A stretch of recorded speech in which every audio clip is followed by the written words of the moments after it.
దేవునికి మహిమ కలుగును గాక. హల్లెలూయా. చాలా తక్కువ మంది చెప్పారు హల్లెలూయా. చేతులెత్తి చెప్తే ఇంకా బాగుండేది. హల్లెలూయా. మీరందరూ ఎట్లా చూస్తున్నారంటే నిన్న వచ్చిన విజయబాబు గారే రావచ్చుగా, మీరు ఎందుకు వచ్చారు అన్నట్టు చూస్తున్నారు కదా. రాత్రి సేవకుని దేవుడు బాగా వాడుకున్నాడు. నేను కూడా వచ్చి పాల్గొనటానికి దేవుడు కృపనిచ్చాడు. మరి అబ్రహాం గారు సేవకులు ప్రార్థన, వారి యొక్క మరి విశ్వాసం, వారి దర్శనం మరి దేవుడు నెరవేరుస్తూ ఉన్నాడు. వేదిక మీద ఉన్న దైవజనులందరికీ యేసుక్రీస్తు పేరిట నా హృదయపూర్వకమైన వందనాలు. అలాగే నన్ను ఆహ్వానించిన అబ్రహాం గారికి నా వందనాలు, మరి అక్కోళ్ళకి మరి నా హృదయపూర్వకమైన వందనాలు. మీ అందరికి కూడా యేసయ్య పేరిట నా వందనాలు. హల్లెలూయా. రాత్రి దేవుని సేవకులు మాట్లాడుతూ మనం క్రీస్తు న్యాయపీఠం ఎదుట, అది హల్లెలూయా, అంటే క్రీస్తు న్యాయపీఠం ఎదుట నిలబడే ఒక గడియ మనకి దేవుడు ఇవ్వబోతున్నాడు. దేవునికి స్తోత్రం. ఆ మాట దైవజనులు ధ్యానిస్తున్నప్పుడే నా హృదయంలోనికి మనం నిలబడవలసిన ఇంకొక చోటు గురించి చెప్పాలని ప్రభు ఆత్మ చేత నేను ప్రేరేపించబడ్డాను. ప్రియమైన దేవుని బిడ్డలారా, వచ్చినాన్ని చదవండి పరిశుద్ధ గ్రంథంలో లూకా సువార్త. పరిశుద్ధ గ్రంథంలో లూకా సువార్త. నిన్న వచ్చిన వారికి కంటిన్యూషన్ గా ఈ మాటలు అర్థమవుతాయి. 21వ అధ్యాయం 36వ వచనాన్ని ప్రభు సన్నిధిలో చదువుదాం. లూకా సువార్త 21:36. కాబట్టి మీరు జరగబోవు వీటినెల్లను తప్పించుకొని మనుష్య కుమారుని ఎదుట నిలువబడుటకు శక్తిగల వారగునట్లు ఎల్లప్పుడూ ప్రార్థన చేయుచు మెలకువగా ఉండుడని చెప్పాను. దేవునికి స్తోత్రం. మనందరితో మాట్లాడుచున్న దేవునికి ఒక్కసారి చేతులు ఇలా అల్లలాడిస్తూ స్తోత్రం స్తోత్రం అనండి. అందరూ కూడా కళ్ళు మూసుకోండి. ఒక్కసారి అట్లాగే ఎల్ షదాయి నీకు స్తోత్రమయ్యా. ప్రకటించువాడ, ఒప్పించువాడ, గ్రహింపు చేయువాడ, సమ్మతి గల మనసునిచ్చు దేవుడా, వాక్య స్వరూపి, సత్య స్వరూపి, మాట్లాడు దేవుడా, స్తోత్రమయ్యా. ఈ రాత్రి కూడా నేనే తగ్గిపోవాలి, మీరు హెచ్చించబడాలి. నేనే మరుగైపోవాలి, మీరు ప్రత్యక్షం అవ్వాలి. ప్రపంచాన్ని నిర్మాణం చేసింది నీ వాక్యమే. ఈ రాత్రి కూడా వాక్యము ప్రబలమై మా హృదయాల్లో, ఆత్మలో, అంతరంగముల్లో కార్యము చేయనట్లుగా ఈ బసికాపురములోను చుట్టుపక్కల ప్రాంతం నుంచి వచ్చిన ప్రతి ఒక్కరితో సూటిగా తేటగా నాతో మాతో మీరు మాట్లాడండి. పరిశుద్ధాత్ముడా, నేనే తగ్గిపోవాలి, మీరు హెచ్చించబడాలి. యెహోవా స్వరం బలమైందిగా, ప్రభావము కలిగిందిగా, లేళ్లను ఈయన చేయి స్వరముగా వినిపించి మీ సంఘమును కట్టి రాకడకు సిద్ధపరిచి మీరే ఈ గ్రామం పట్ల దేవాని రాకడ సమయంలో నీ ఉద్దేశములు ఏమై ఉన్నవో వాటిని మీరు మాట్లాడి దర్శించి మహిమ పొందమని యేసయ్య శక్తిగల నామమున ప్రార్థించి పొంది ఉన్నాము తండ్రి. ఆమేన్. హల్లెలూయా. ప్రభు అయిన యేసుక్రీస్తు వారు ఒక దినమున ఈ మాటలను స్వయంగా తానే పలికారు. ఎవరో ఒక ప్రవక్తో లేకపోతే సాధారణ మనిషి ఈ మాటలు కనుక ప్రస్తావించి ఉంటే మనం అంత ఆలోచించక్కర్లా. కానీ ఈ మాటలు పలికింది సాక్షాత్తు యేసు ప్రభువారు. ఆది యందు వాక్యము ఉండెను, వాక్యము దేవుని యొద్ద ఉండెను, వాక్యమే దేవుడై ఉండెను, ఆ వాక్యమే శరీరధారి అయి కృపా సత్య సంపూర్ణునిగా మన మధ్య నివసించెను. ఆ వాక్య దేవుడు మాట్లాడాడు. ఇదిగో జరగబో వీటెల్లని మీరు తప్పించుకోవాలి. ఏయో జరగబోతున్నాయి, వాటిని తప్పించుకోవలసిన బాధ్యత సంఘానికి దేవుడు ఆ రోజే వాక్య దేవుడు ప్రకటించాడు. ఎవరో ప్రవచనం చెప్తే మనం ఎందుకు నమ్మాలి?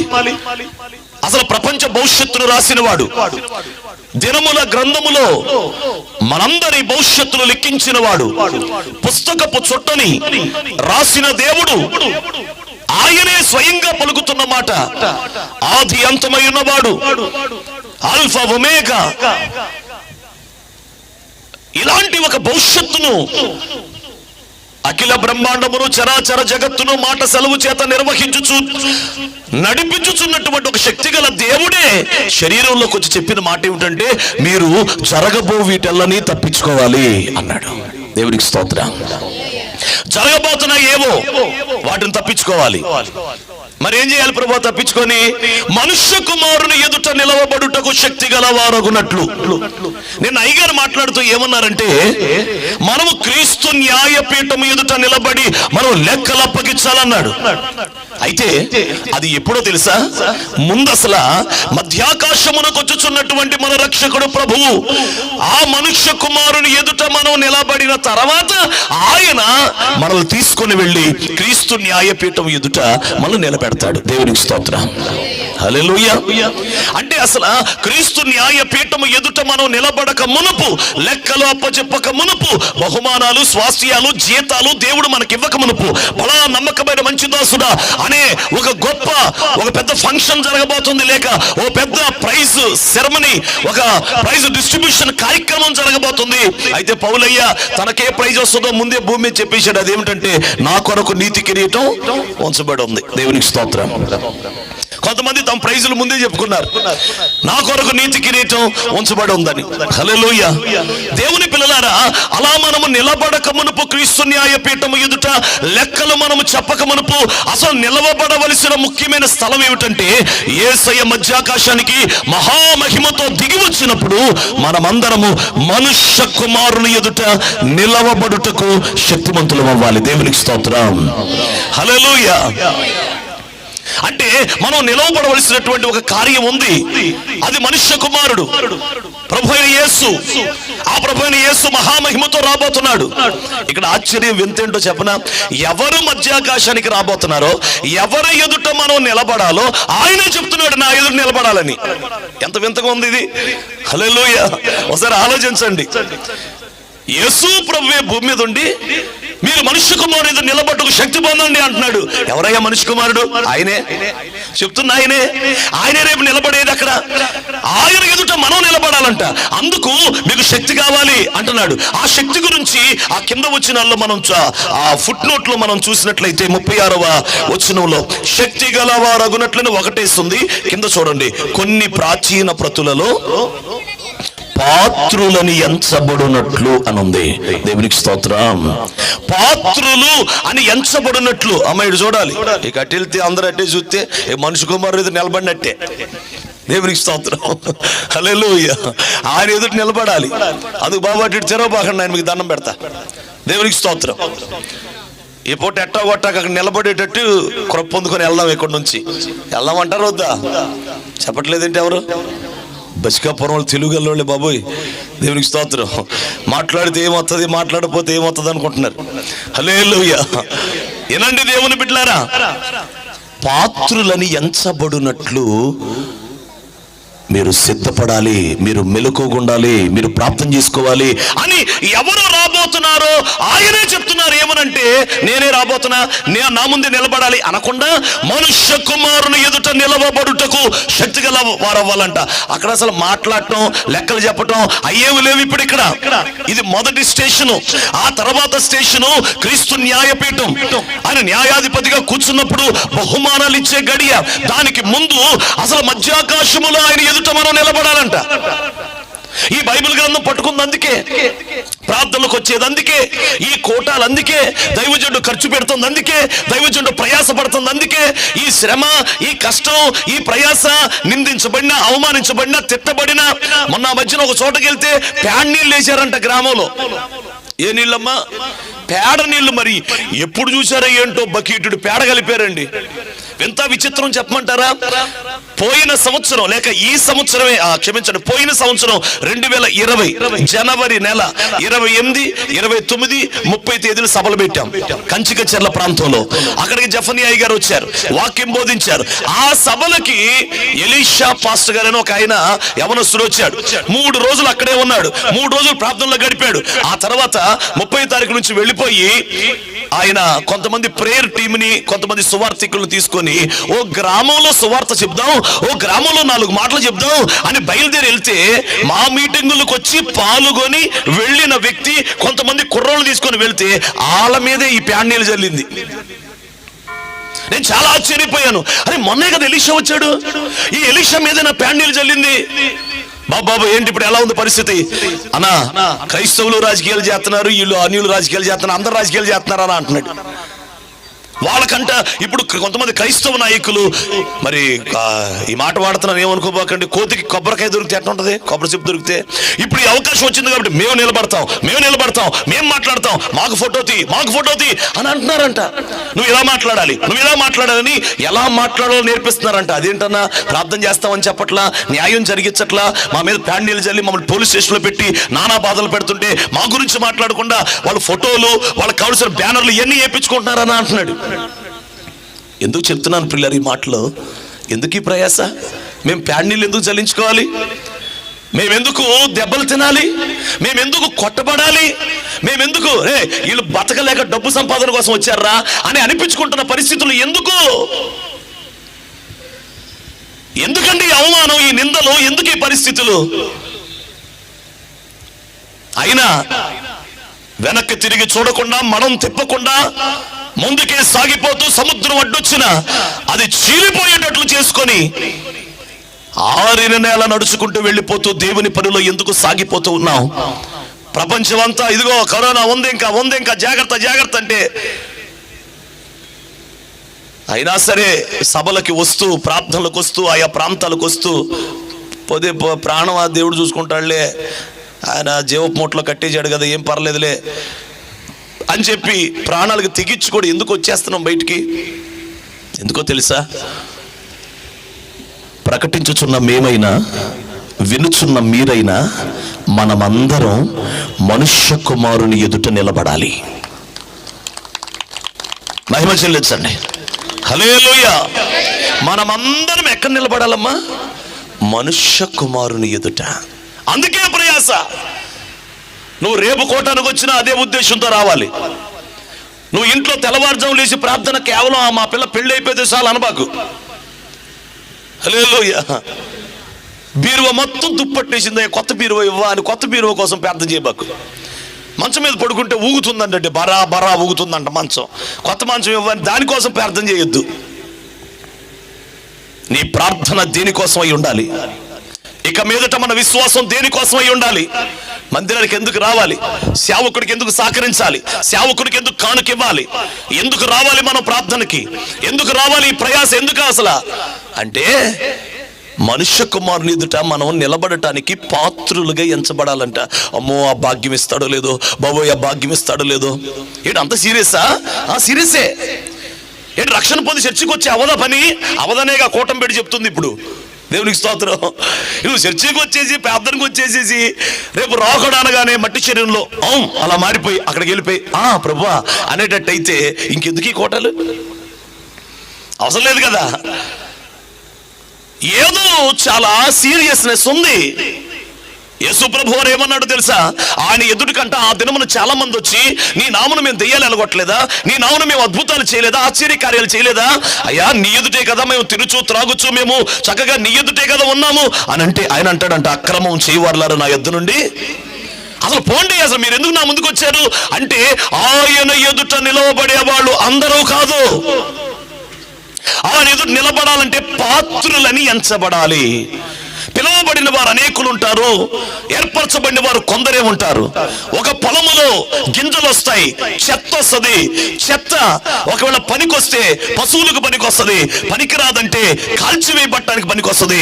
కానీ గింజ మాత్రమే కొట్టులోకి వెళ్తుంది. అది పొలమే, అది సంఘమే. సంఘములో దుష్టుడు ఇంతకు మునిపే గురుగుల్ని వాడు నాటి ఉన్నాడు, ఇంతకు మునిపే పరిస్థితులన్నీ కూడా మార్చివేసి ఉన్నాడు. కాబట్టి పొలం అనేటువంటి సంఘములో అందరూ కూడా దేవుని రాజ్యానికి వెళ్ళే అవకాశాలు తక్కువ. ఇక మీదట ఎక్కడ ప్రకటించబడినా నీకు స్వస్థత వస్తుంది, అద్భుతం జరిగిద్ది, మేలు జరిగిద్ది అని మేము చెప్పినా చెప్పకపోయినా నీకు జరిగిద్ది. నీ విశ్వాసం బట్టి దేవుడు చేస్తాడు. కానీ ప్రకటించాల్సింది ఏమిటి? దేవుని రాజ్య సువార్త. ఆయన రాజ్య సువార్తను ప్రకటించాలి. ఎందుకంటే రేపో మాపో యేసు రాబోతున్నాడు. హల్లెలూయా. ఆయన ఎదుర్కోవాలి, ఆయన ఎదుట నిలబడాలి. క్రీస్తు న్యాయపీఠము ఎదుట లెక్కలు అప్పచెప్పడానికి ధైర్యముగా ఎలా నిలబడాలో రేపు మనుష్య కుమారుని ఎదుట నిలబడాలి. దేవుని పిల్లలారా, ఇంపార్టెంటే, సీరియసే. 10 మంది కన్యకలు డ్యూటీలు పట్టుకున్నారు. ఇదంతా నేను ప్రారంభ మాటలు చెప్తున్నాను, జాగ్రత్తగానండి. అప్పుడు అసలు విషయానికి వద్దాం. దీపాలు పట్టుకున్నారంట. 10 మంది దీపాలు ఇదిగో పెండ్లి కుమారుడు అని శబ్దం వినబడేదాకా వెలుగుతూనే ఉన్నాయి దీపాలు. ఎప్పుడైతే ఆ శబ్దం విన్నారో అప్పుడు ఆరిపోవటం మొదలైంది. 5గురి మిణిక్ మిణిక్ మిణిక్ మిణిక్ అంటున్నాయి. ఇక వెనక్కి ముందు అంటున్నాయి, కథలు ఊదుతున్నాయి అని. ఈ లోపలకి డౌట్ వచ్చి పక్కన వాళ్ళు అడిగి కొంచెం నూనె పోయివా please please please please please please please కొంచెం నూనె పోయివా. మాకు మీకు ఇది చాలదండి అంతే. మరి ఆ రోజున ఇంకా అప్పటిదాకా ప్రేమించిన వాళ్ళు, అప్పటిదాకా ఎంతో ప్రేమ చూపించిన వాళ్ళు, వామో ఇప్పుడు ఇలాగ నూనె పోసి ఉంటే మా నూనె అయిపోద్దేమో, మా దీపం మారిపోద్దేమో. అరే నీ పక్కనోళ్ళు పక్కన ఒక బుడ్డి తెచ్చి పెట్టుకున్నారు కదా, వాళ్ళది కూడా మినుక్కి మినుక్కి అంటున్నప్పుడు ఏం చేస్తున్నారు? పక్కనటువంటి బుడ్డిలో నూనె ఏం చేసుకుంటున్నారండి? దివిటీలో పోసుకుంటున్నారు కదా. అరే పక్కనోళ్ళు దివిటీలో నూనె బుడ్డిలో నూనె అనండి అందరూ. అసలు మాట్లాడట్లేదుగా మీరు. చెప్పమ్మా. అసలు గొడవాడమనాలి భర్త మీద. అసలు ఊర్లో ఏదైనా తేడా రావాలి. అసలు ఎంత స్వరం వచ్చేద్దో చెప్పండి. దివిటీలో నూనె బుడ్డిలో నూనె అనండి. అంటే ఇప్పుడు సిద్ధిలో నూనె ఉండాలి, బుడ్డిలో నూనె ఉండాలి. హల్లెలూయా. అంటే బాగా ఆలకించండి. వీరు పక్కన అదనపు నూనె ఒకటి రెడీ చేసుకుంటుంటే వీళ్ళకి ఏమనిపిస్తుంది తెలుసా? అబ్బో ఎంత పెద్దనంటే ఓకే, వామ్మో తెగలుతుందమ్మా బైబిల్ పట్టుకునేట్టు ఊపుకుంటా, పెద్ద అవసరమా అని వీళ్ళు అన్నవాళ్ళు. ఏందమ్మా అట్లా అయిపోతున్నావు అంటే ఉపవాసం చేస్తున్నాను లెక్క అంటే, అబ్బో దేనికో ఉపవాసం అంటే. నీ పక్కనోళ్ళు అదనపు భక్తి చేస్తుంటే, నీ పక్కనోళ్ళు ఆశ దేవుని సన్నిధిలో అత్యధికంగా ఆసక్తి కనపరుస్తుంటే, వారి ప్రార్థన నీకంటే ఎక్కువ ఉంది, వారి విశ్వాసం నీకంటే ఎక్కువ ఉంది, వారి ఆరాధన నీకంటే ఎక్కువ ఉంది, వారి భక్తి అనుభవం నీకంటే ఎక్కువ ఉంటే రకరకాల మాట్లాడి అంతేం అవసరం లేదమ్మా అనుకుంటున్నావు. ఎందుకు? నా దివిటీ కూడా వెలుగుతుంది కదా. నీ దివిటి వెలుగుతుందని నువ్వు అజాగ్రత్తగా ఉంటే రేపు బోర మోగే సమయానికి ఆ నూనె సరిపోద్దా? ఇప్పుడు ఎవరండి నిలబడింది మనుష్య కుమారుని ఎదుట? దీపం ఆరిపోయినోళ్ళ, దీపం ఆరిపోనోళ్ళ? ఆరిపోయినోళ్ళు నిలబడ్డారా? దీపం ఆరని వారు అనండి అందరూ. ఎందుకు? ఆరిపోకుండా ఉండటానికి నూనె పక్కన సిద్ధంగా ఉంది. చెప్పండి. ఇప్పుడు ఇది ధ్యానం చేయడం సీరియస్సా కాదా? ఈరోజు చాలా మంది ఏమనుకుంటున్నారు తెలుసా? నేను ప్రభువుల నుంచి ఏమైనా వెళ్ళిపోయానా? నేను దేవుడిని ఏమైనా వదిలేశానా? యేసు ప్రభుని నేను తిట్టానా? యేసు ప్రభు సన్నిధిలో నేను లేనా? నేను ప్రార్థన చేసుకోవట్లా? నేను వాక్యం చదువుకోవట్లా? చర్చికి పోవట్లా? చర్చికి వెళ్తున్నాం, అన్నీ చేస్తున్నాం కదా. అంటే నా దీపం వెలుగుతానే ఉంది కదా అనే భ్రమలో ఉంటున్నారు. కానీ ఒక టైం రాబోతుంది, ఆ దీపము కూడా మిణుక్కు మిణుక్కు అనేటువంటి సమయం రాబోతుంది. అప్పుడు నీ దగ్గర అదనపు నూనె సిద్ధంగా ఉందా? అప్పుడేగా నిలబడేది. హాయిగా సంతోషంగా నవ్వుతా ఈ బుడ్డి నిప్పి పోసుకుంటా, ఆ లెక్క చూస్తా, నవ్వుతా, చూడు మళ్ళీ వెలుగుతుంది అని చెప్పి నవ్వుతా, పళ్ళిక్కులు ఇచ్చి ఎంత ఆనందంగా సంతోషంగా ఆ దివిటిని పట్టుకొని మనుష్య కుమారుని ఎదుటికి వస్తామంట. అబ్బో చూసారా? ఇప్పుడు చెప్పండి, మనుష్య కుమారుని ఎదుట నిలబడాలంటే మందిరానికి వస్తే సరిపోతుందా? ప్రార్థనకు వస్తే సరిపోతుందా? దేవుని పిల్లలారా, ఈ రాత్రి మనసు పెట్టండి. కొద్ది మాటలు మీ ముందు ఉంచబోతున్నాను. మనుష్య కుమారుడు ఎదుట నిలవబడే ఒక పాత్రులుగా మనం ఎంచబడాలంట, యోగ్యులుగా ఎంచబడాలంట. హల్లెలూయా. అది దానియేలు కాలం. ఆ రాజుగారు ఇశ్రాయేలీల్లో ఉన్నటువంటి రాజవంశీయుల ముఖ్యులైన వారందరినీ కూడా చెరపట్టుకొని వచ్చేసాడు. యవనుల్ని, చాలా మంది పెద్దోళ్ళందరినీ కూడా. ఆ రాజుగారు నెబుకద్నెజర్ అతను ఏమంటాడు తెలుసా? దానియేలు గ్రంథం 1వ అధ్యాయం 5వ వాక్యంలో ఒకసారి చూడండి. దానియేలు గ్రంథం 1వ అధ్యాయం 5వ వాక్యంలో త్వరగా చదివితే నేను ఇంకా ముందుకు వెళ్తాను. మరియు రాజు తాను భుజించు ఆహారములో తాను పానము చేయు ద్రాక్షారసములో నుండి అదనపు భాగము వారికి నియమించి, అనుదిన భాగము వారికి నియమించి 3 సంవత్సరములు వారిని పోషించిన పిమ్మట తన ఎదుట నిలవబెట్టునట్లు ఆజ్ఞయించెను. ఆ చివరి మాటికి చేసుకోండి, తన ఎదుట నిలవబెట్టునట్లు ఆజ్ఞ ఇచ్చెను. తన ఎదుట నిలవబెట్టునట్లు. స్తోత్రం చెబుదాం. దేవుని పిల్లలారా, మీ తలపైకి ఎత్తండి. ఇక యేసు వచ్చే సమయం అయిపోయింది. నా వైపు చూడండి. హల్లెలూయా. ఆ నెబుకద్నెజర్ రాజు దేవుని భయము లేని ఒక వ్యక్తి, ఒక రాజు, జ్ఞానవంతుడు, మంచోడే. కానీ ఒక సామాన్యమైన భూ సంబంధమైన రాజు ఏం కోరుకుంటున్నాడు తెలుసా? నా ఎదుట నిలబడాలంటే 3 సంవత్సరాలు నేను తినే అన్నం తినాలి, నేను తాగే పానం చేయాలి, నేను ఎక్కడ ఉంటున్నానో అక్కడ ఉండాలి. అప్పుడే 3 సంవత్సరాల తర్వాత వారు నా ఎదుటకు రావాలి. అంటే 3 సంవత్సరాల ట్రైనింగ్ చేస్తే, 3 సంవత్సరాలు భోజనం చేస్తే, 3 సంవత్సరాల రాజుగారి భోజనం, 3 సంవత్సరాల రాజుగారి పానం, 3 సంవత్సరాల రాజుగారి నివాసం, ఈ అనుభవాల్లో ఉంటే తప్ప 3 ఏళ్ళు, 3 × 365 రోజులంటే దాదాపుగా 1000 రోజులు పైనే కదా. మరి అన్ని రోజులు వారు గడిపితే తప్ప క్షమించండి, రాజుగారి ఎదుటికి రాలేడంట. ఇప్పుడు చెప్పండి, అసలు మనం ఎదురు చూస్తుంది ఏ రాజు? ఏ రాజు అయినా చెప్పండి, అన్నారు ఎవరు? ఏ రాజు అయినా? రాజులకు రాజు అయినా. మరి ఒక భూమి మీద ఉన్న రాజుగారికే 3.5 సంవత్సరాలు చాలా జాగ్రత్తగా రాజుగారు తిన్న భోజనమే తినాలంట, రాజుగారు తాగిన ద్రాక్షారసమే తాగాలంట, 3 సంవత్సరాలు అక్కడే ఉండాలంట. ఏంటి, ఇంటికి వెళ్ళి రాకూడదా? వెళ్ళకూడదంట, ఇంటికి అక్కడే ఉండాలంట. అప్పుడే రోజు ఎదుట నిలవబెట్టబడినట్లు వారు తీసుకుని రాబడతారంట. హల్లెలూయా. అంటే 3 సంవత్సరాలు ట్రైనింగ్ ఇవ్వాలి. 3 సంవత్సరాలు రాజు భోజనం తినాలి. 3 సంవత్సరాలు రాజు పానం చేయాలి. అయ్యా నెబుకద్నెజర్ రాజు గారు, మీకే ఇంత రూల్స్ రెగ్యులేషన్స్, మీ ముందుకు ఒక ఆయన వచ్చంట నిలబడి, రాజు చిరంజీవి అగునుగాక, రాజా నన్ను ఎందుకు నిలబెట్టితువో చెప్పుము, నేను ఏమి చేయవల్లో చెప్పుము అని ఈయన అంటానికి, ఆయన వినటానికి, ఆ రాజుగారు ఏదో చెప్పటానికి 3 ఏళ్ళు అంట. 3 ఏళ్ళు స్తోత్రం అనలేదు ఎవరు. ఈ మధ్యన ఎవరికో ఇబ్బంది వస్తే తెలిసిన వాళ్ళు ఒకళ్ళు ఉంటే వాళ్ళతో మాట్లాడిచ్చాం. కొంచెం సీఎం గారికి అంట సీఎం గారి అపాయింట్మెంట్ వచ్చేటట్టు కొంచెం చూడండి, వీళ్ళు ఉద్యోగస్తులకు 300 మంది పర్మనెంట్ అవ్వాలంట. ఇప్పుడు అయ్యగారు అన్నీ చేస్తున్నాడు కదా, కొంచెం ఏదైనా అవకాశం ఉంటే అపాయింట్మెంట్ అని. అపాయింట్మెంట్ పెట్టి 4 రోజులు అయింది, ఇప్పటివరకు అపాయింట్మెంట్ లేదు, ఏ దిక్కు లేదు. ఎందుకు చెప్తున్నావు?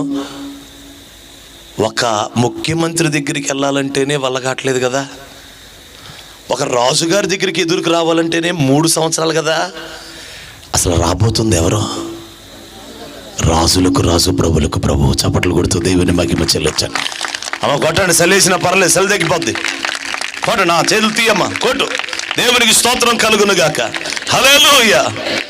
రాజులకు రాజు, ప్రభులకు ప్రభు రాబోతున్నాడు. మరి ఆ రాజు ఎదుట నిలబడాలంటే ఈరోజు ఒక ఆలోచన కొద్దాం. రాకడా అనేది ఒక చిన్న కోటానికి వచ్చినంత తేలికైన విషయం కాదని, మందిరానికి ఇచ్చే అంత తేలికైన విషయం కాదని, యేసుప్రభు దగ్గర ప్రార్థన చేసేసి ఉద్యోగం, పెళ్ళి, ఆస్తులు సంపాదించేసుకున్నంత తేలిక కాదని, యేసుప్రభు ఎదుట నిలబడటం అనేది చాలా ప్రయాసతో కూడిందని, చాలా ఖచ్చితంగా ఒక నియమ నిబంధనలతో, ఒక క్రమములో మనం సాగితే తప్ప ఆ మనుష్య కుమారుని మనం ఎదుర్కోలేమని, ఆ మనుష్య కుమారు ఎదుట మనం నిలబడలేమని, ఆ విషయం మీకు అర్థమవ్వాలని ఈ ప్రారంభ ఉపోద్ఘాతంలో ఈ విషయాలు మీ ముందుకు తీసుకొని వచ్చాను. దేవునికి స్తోత్రం. యేసు ఎదుట నిలవబడటకు ఆ యేసయ్యే చెప్తున్నాడు, మీరు శక్తి గలవారగునట్లు, మీరు పాత్రులని ఎంచబడినట్లు. మీరు జాగ్రత్తగా ఉండండి అబ్బాయి. మీరేంటి అసలు? మీరు పాత్రులను ఎంచబడాలి, మీరు మనుష్య కుమారుడు నిలబడాలి. ఈ దేవుని రాజ్య సువార్త వినుచున్న వారెల్లరూ ప్రభు సన్నిధిలో యేసు రాకడలో మనుష్య ఈ రోజు నుంచి అయ్యా మేము పాత్రులుగా ఎంచబడాలయ్యా, మేము పాత్రులుగా ఎంచబడాలయ్యా. స్తోత్రం చెప్పండి. హల్లెలూయా. అందుకోసం ఖచ్చితంగా దేవుణ్ణి ఏమడగాలి? మేము పాత్రులం కాదయ్యా, మేము యోగ్యులు కాదయ్యా, కానీ నీ రాకడలో నీ ముందు నిలబడటానికి వాళ్ళు పాత్రులుగా ఎంచయ్యా అని అనాల్సిందే కదా. స్తోత్రం చెప్పండి. 4 మైనర్ బట్టు, F మైనర్ బట్టు. మనం పాత్రులం కాదు, కానీ మనం దేవుడి దగ్గర ఏమడగాలి? అయ్యా కొంచెం పాత్రులుగా చెయ్యయ్యా, కొంచెం యోగ్యులుగా చెయ్యయ్యా. హల్లెలూయా. ఆయన సన్నిధిలో తగ్గించుకొని మమ్మల్ని పాత్రులుగా, యోగ్యులుగా మార్చు నాయనా అని చెప్పి మనం దేవుణ్ణి అడగాలి. దేవునికి స్తోత్రం కలుగును గాక. హల్లెలూయా, హల్లెలూయా. పాత్రుడను కానయ్యా, యోగ్యుడను కానయ్యా, నీ సన్నిధిలో నిలుచుటకు పాత్రుడను కానయ్య, యోగ్యుడను కానయ్య, నీ సన్నిధిలో నిలుచుటకు. చెప్పండి, పాత్రుడను కానయ్య, యోగ్యుడను కానయ్య, నీ సన్నిధిలో నిలుచుటకు. మరొకసారి, పాత్రుడను కానయ్య, యోగ్యుడను కానయ్య, నీ సన్నిధిలో నిలుచుటకు. కృపయే కృపయే నిలిపినది, దయయే దయయే స్థిరపరచినది. కృపయే కృపయే నిలిపినది, దయయే దయయే స్థిరపరచినది. పాత్రుడను కానయ్య, యోగ్యుడను కానయ్య, నీ సన్నిధిలో నిలుచుటకు. పరిశుద్ధమైనది నీ సన్నిధి, ఎంతో అభిషేకంతో నింపబడినది. పరిశుద్ధమైనది నీ సన్నిధి, ఎంతో అభిషేకంతో నింపబడినది. నీ సన్నిధిలో నన్ను నిలుపయా, నీ సన్నిధిలో నన్ను నిలుపయా. యేసయ్యా యేసయ్యా యేసయ్యా నా యేసయ్యా. ఆమేన్. యేసయ్యా యేసయ్యా యేసయ్యా నా యేసయ్యా. పాత్రుడను కానయ్య, యోగ్యుడను కానయ్య, నీ సన్నిధిలో నిలుచుటకు. పాత్రుడను కానయ్య, యోగ్యుడను కానయ్య, నీ సన్నిధిలో నిలుచుటకు. యేసయ్యా యేసయ్యా అందరూ యేసయ్యా యేసయ్యా యేసయ్యా నా యేసయ్యా. పాత్రుడను కానయ్య, యోగ్యుడను కానయ్య, నీ సన్నిధిలో నిలుచుటకు. హల్లెలూయా హల్లెలూయా. ఈరోజు దేవుడు మనతో మాట్లాడుతున్నమాట, ఇక మీదట మనం చేసే ఏ భక్తి అయినా మనల్ని పాత్రులుగా చేయాలి, యోగ్యులుగా మార్చేయాలి. హల్లెలూయా. దేనికి? ఆశీర్వాదానిక? దేనికి మరి? మనుష్య కుమారుని ఎదుట నిలవబడుటకు. గొట్టలు తగ్గించున్నాను కొంచెం, గొట్టలు తగ్గించాను కొంచెం. దేవునికి స్తోత్రం. మనము దేనికి పాత్రులుగా మారిపోవాలి, యోగ్యులుగా మారిపోవాలంటే ఇక మీదట నువ్వు పాట పాడిన, ప్రార్థన చేసిన, సంఘానికి వచ్చిన, దక్షిణ భాగం ఇచ్చిన, ఉపవాసం చేసిన, కన్నీళ్లు విడిచిన, సమర్పించుకున్న, ప్రార్థన చేసిన, పరిచర్య చేసిన, సేవకుడిని ప్రేమించిన, సేవకుడికి సహకరించిన, స్టేజీ వేసిన, పట్టాలు ఎత్తిన, బాక్సులు మోసినా, నువ్వేం చేసినా సరే, ఇక మీదట నువ్వు ఏ భక్తి చేసినా మనుష్య కుమారుని ఎదుట నిలబడుటకు పాత్రులుగా ఎంచబడుటకే చేయాలి. ఇక వేరే స్వార్థం పక్కన పెట్టండి. మీ చింత యావత్తు ఆయన మీద వేసేయండి, మీ భారం అంతా ఆయన మీద వేసేయండి. ఈ క్రైస్తవులండి స్వస్థతల కోసం వస్తారు అని ఎందుకు అనిపించుకోవాలండి మనం? ఏమా నీ గురించేగా ఈ బాధ అంతా, నూనె డబ్బా పెట్టుకుని వస్తా పెట్టా, అయ్యా పేదం చేయవా అని ఆడు ఫోటో తీస్తాడు. అక్కడ ఆడు ఫోటో తీసి ఫోటోలో పెడతాడు, ఇదిగో వీళ్ళు నూనె డబ్బాల కోసం వస్తున్నారు అని పోతారు. నూనెతో ప్రార్థన చేయొద్దా? చేయించుకుందాం. రాసుకోవద్దా? రాసుకో. స్వస్థత నమ్మద్దా? నమ్ము. కానీ అందుకే యేసుని వెంబడించొద్దు. ఆశీర్వాదం కోసమే యేసుని వెంబడించొద్దు. ఆధ్యాత్మికంగా రేపు యేసయ్య ఆ బోరం రోగించినప్పుడు ఈ మట్టి శరీరం మహిమ శరీరంగా మారి యేసు ఎదుట, మనుష్య కుమారు ఎదుట మనం నిలబడుటకు పాత్రులం అవ్వాలంట. పాత్రులం అవ్వాలి. ప్రభువా నన్ను పాత్రుడుగా పాత్రురాలుగా చేయయ్యా, నన్ను యోగ్యుడిగా చేయయ్యా, రేపు నీ ఎదురు నిలబట్ట నాకు యోగ్యత ఇవ్వయ్యా. ఏంటి నెబుకద్నెజరు రాజు ముందు నిలబట్టడానికంటే 3 సంవత్సరాలు కావాలా? అహష్వేరోషు రాజు ముందు నిలబట్టడానికి ఎస్తేర్ అమ్మకి 12 నెలలు కావాలా? ఏంటి 12 నెలలు శుద్ధి కొరకు సుగంధ ద్రవ్యాలు ఇచ్చి గోప్రస తైలం ఇచ్చి ఇన్నిస్తే తప్ప ఆ రాజుగారు ముందు నిలబడకూడదంట. అసలు రాజులనే తయారు చేసిన రాజుగారు వస్తున్నాడు కదా, రాజ్యాలనే స్థాపించిన వాడు వస్తున్నాడు కదా. హల్లెలూయా. మరి ఆయన ముందు నిలబడాలంటే ఎంత టైం సిద్ధపడాలి, నువ్వు ఎంత కాలమైన పాదాల దగ్గర గడపాలి. అందుకే ఆయన చెప్తున్నాడు, మీరు మెలకువ కలిగి ప్రార్థన చేయుడి. హల్లెలూయా. ఇక మీద నువ్వు తెల్లవారుజాము లేచిన, ఉపవాసం చేసిన, ప్రార్థన చేసిన, అయ్యా నేను పాత్రురాలుగా ఎంచబడాలయ్యా. హల్లెలూయా. ఒక రోజున మందసం ఫిలిస్తీన్ దేశానికి వెళ్ళింది. అనుకోని విధంగా మనోళ్ళు చేసినటువంటి అవివేక పనితో ఆడకపోయింది. వాళ్ళు తట్టుకోలేకపోయారు ఆ బలాన్ని, దేవుని మందసపు బలాన్ని. బాబోయ్ దేవుని హస్తం మా మీద బరువు అయిపోయింది అని చెప్పి వాళ్ళు పంపించేశారు. అప్పుడు కొత్త బండి కట్టి, ఎవ్వరు మరి ఇంతవరకు కాడి మోయని పాడి ఆవులను తీసుకొని వచ్చి కట్టేసి ఆ బండికి కట్టి మందసం పెట్టి తోలేవాళ్ళు ఒక్కడు కూడా లేకుండా వదిలేశారంట రోడ్డు మీద. తోలేవాళ్ళు ఎవరు లేకపోయినా నడిపించే నాయకుడు ఉన్నాడు కదా. అందుకే మందసం కింద బళ్ళ చక్కగా వచ్చేసింది. బెత్షెమెషు ఊరొచ్చేసింది. బెత్షెమెషు వారు పొలములో పంటకు వస్తున్నారు. తలెత్తి చూస్తే మందసం కనపడింది గట్టు మీద. వీళ్ళేమో నారుమడికి పోతాయి, వీళ్ళేమో పంటకు వస్తున్నారు. అలా పైకి చూసేసరికి మందసం ఉంది. గబగబా పైకి వెళ్ళి ఆ మందసాన్ని తీసుకొని వచ్చి అలా నిలబెట్టుకున్నారు. ఆ కట్టెలు చీల్చారు, ఆ పశువులు వధించారు, బలి అర్పణ చేసేసారు. దేవుడు ఎంతో సంతోషించాడు, వీళ్ళు కూడా ఎంతో సంతోషించారు.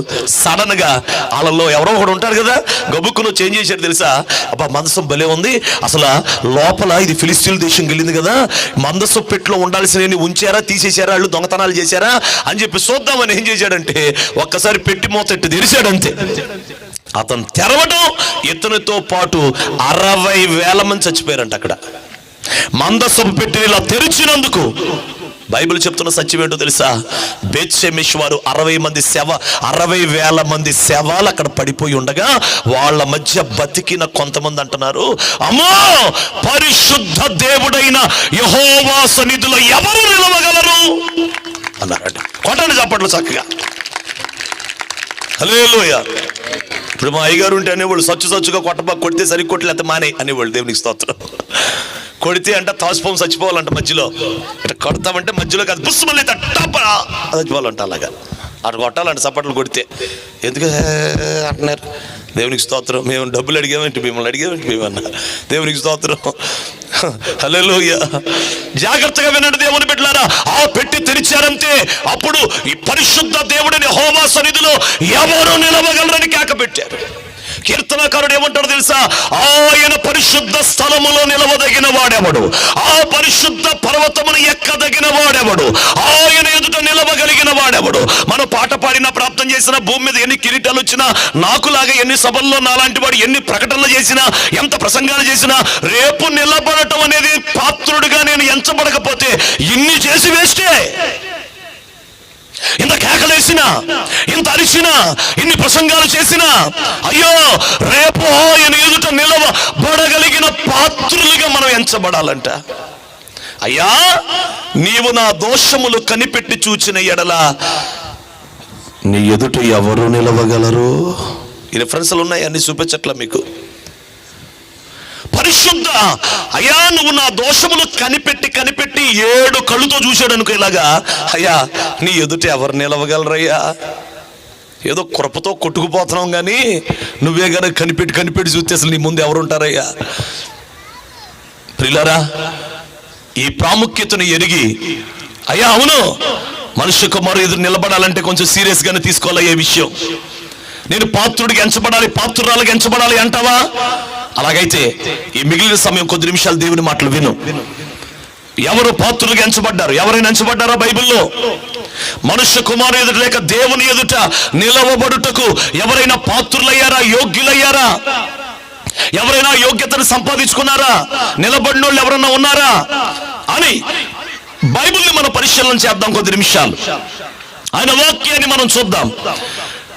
ఎవరైనా నిలబడిన వారు కనపడితే దేన్ని బట్టి నిలబడ్డారు, వాళ్ళని అర్హత ఏంటి అన్నీ చెప్పుకోవాలంటే రేపు పొద్దున ఆల్రెడీ ప్రేర్ అయింది, రేపు ఉదయం అయింది, ఇక రేపు కోటం ఉండదు ఇక. కాబట్టి అట్లా కాకుండా ఏదైనా ఒక్కొక్క మాట ఆయన ఎదుట నిలబడే ఆ కాన్సెప్ట్ లో ఎవరు నిలబడగలిగారు? సర్వశక్తి కలిగిన యెహోవా ఎదుట. ఆయన ఎదుట తేడాగా ఉంటే 60,000 మంది చచ్చిపోయారంట అక్కడ. ఆయన అగ్ని స్వరూపుడు, ఆయన కన్నులు 7 కన్నులు, అగ్ని జ్వాల నేత్రాలు, ఆయన లంచం పుచ్చుకొనడు, ఆయనకు పక్షపాతం లేదు, ఆయన స్వార్థం లేనివాడు అని బైబిల్లో రాస్తుంది. హల్లెలూయా. కాబట్టి ఎవరు పాత్రలు ఎంచబడ్డారంటే కొంతమంది ఉన్నారు భక్తుల్ని, సమయం బట్టి వాళ్ళందరినీ మనం ధ్యానం చేద్దాం.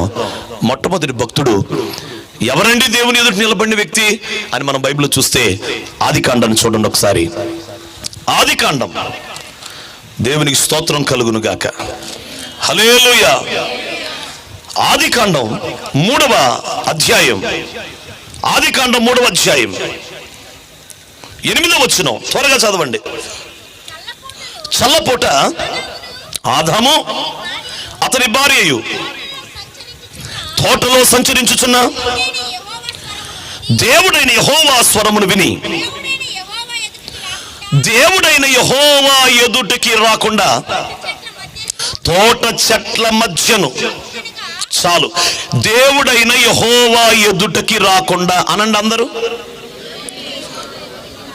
అసలు ఆదాము గురించి తెలియని వాళ్ళు ఎవరు ఉంటారు? దేవుడైన యెహోవా ఎదుటికి ప్రతి చల్లపూట వాళ్ళు వచ్చేవాళ్ళు. ఆదామా అనగానే డాడీ అని వచ్చేవాళ్ళు వాళ్ళు.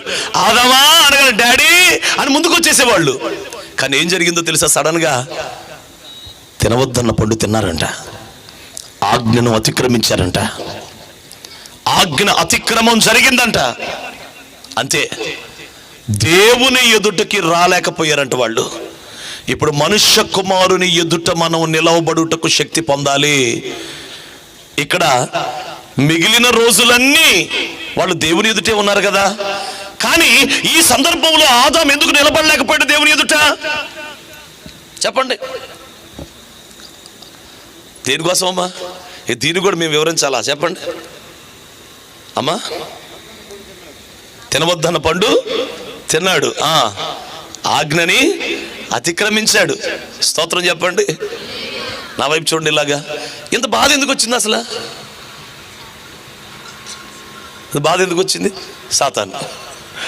హల్లెలూయా. నిజమే, శోధకుడే, బాధకుడే. నా వైపు చూడండి, ఒక్క మాట తీసుకోండి.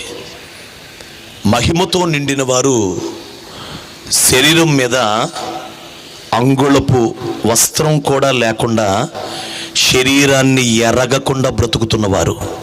ఒక అంగుళం లేదా ఒక బెత్తెడంత కూడా వస్త్రం ఒంటి మీద లేకుండా,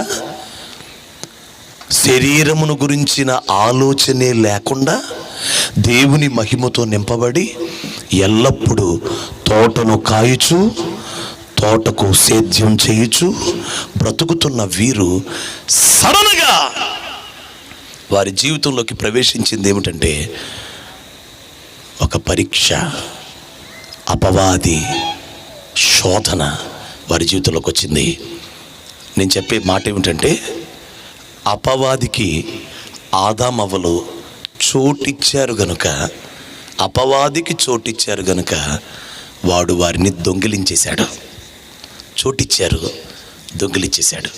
ఈరోజు చెప్పే మాట ఏమిటంటే, ఇప్పటికే తోటలో ఉన్నవారు ఉన్నారు, ఇప్పటికే సంఘములో ఉన్నావు, దేవుని మహిమతో కప్పబడ్డావు, శరీర క్రియలు వదిలిపెట్టావు, పాపపు క్రియలు వదిలిపెట్టావు, పాపపు ఆలోచనలు వదిలిపెట్టావు, సినిమాని వద్దంటున్నావు, సీరియల్ వద్దంటున్నావు, లోకాన్ని వద్దంటున్నావు, అపవిత్రత వద్దంటున్నావు, అవసరమైతే తోటలో పనిచేయడానికి నడుము ఉంచుతున్నావు, సేద్యం చేస్తున్నావు, తోటలో నీరు పారేటట్లు చేస్తున్నావు.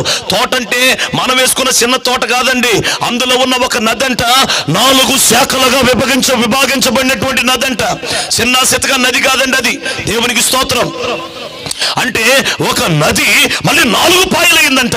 ఈ పాయికి మధ్యలో తోట, ఆ పాయికి మధ్యలో తోట, ప్రతి పాయికి మధ్యలో తోటలు ఉన్నాయండి. అంటే అది ఎంత పెద్ద తోట, అందులో 4 పాయలుగా నది వెళ్తుందంట. ప్రతి నది నుంచి కాలువలు కట్టాలి, ప్రతి నది నుంచి అక్కడ ఇరిగేషన్ కోసం కావలసినటువంటి ఆ యొక్క నీటి కోసం తవ్వాలి. ఈ పని అంతా ఎవరికి అప్పచెప్పాడంటే ఆదాముకి అవ్వకి. వీళ్ళు చేశారా పని?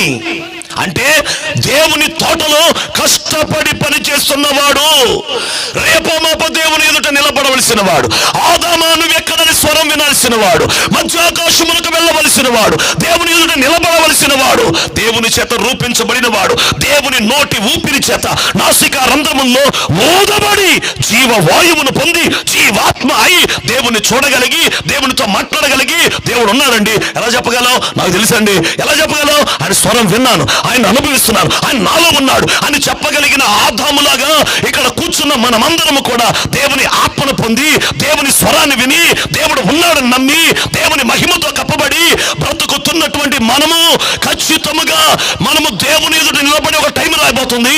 దానికి ముందు ఒకడు వస్తాడు నీ దగ్గరికి, ఆడి పేరు అపవాది. ఆడికి చోటు ఇవ్వకుండా నువ్వు బ్రతికితే యేసు ఎదుట మనం నిలబడగలుగుతాం. దేవునికి స్తోత్రం. చప్పట్లు కొడుతూ దేవుని మహిమ చెల్లిద్దాం. హల్లెలూయా. మనం ఇప్పటికే తోటలో ఉన్నామండి, ఇప్పటికే దేవుని తోటలో పెట్టేశాడండి. మనం ఇప్పటికే తోట ఫలములు భుజిస్తున్నాం, ఇప్పటికే ఆత్మ ఫలాలు భుజిస్తున్నాం, ఇప్పటికే వెలుగు ఫలాన్ని భుజిస్తున్నాం, ఇప్పటికే దేవుని సన్నిధిలో ఆధ్యాత్మికంగా మనం చేస్తున్నాం. అయ్యో, దేవుని ఆత్మతో మహిమతో నిండిపోయి ఉన్నాం. కాబట్టి తస్మాత్ జాగ్రత్త, అపవాదిగాడు వస్తాడు నీ దగ్గరికి. వాడు వచ్చి నిన్ను భ్రమపరిచినప్పుడు ఆయన ఎదుటికి రాకుండా సిగ్గుపడిపోయేటట్టు ఉండకూడదు. ఆ టైంకి ఆయన ఎదుటికి వచ్చి చక్కగా నిలబడగలగాలి. అందుకు అపవాది తంత్రములు మనం ఎరగని వారం కాదంటాడు పౌలు భక్తుడు. అపవాది తంత్రములు మనకు ఏమి తెలియనివి కాదు అంటాడు. అంటే దేవుని సంఘం ఇప్పటికే ఏ కృపలోకి వచ్చేయాలంటే అపవాది తంత్రములను ఎరిగిన స్థితిలోకి వచ్చేయాలి. సాతాను యొక్క టాక్టిక్స్లన్నీ వినాలి జాగ్రత్తగా. నా వైపు చూడు.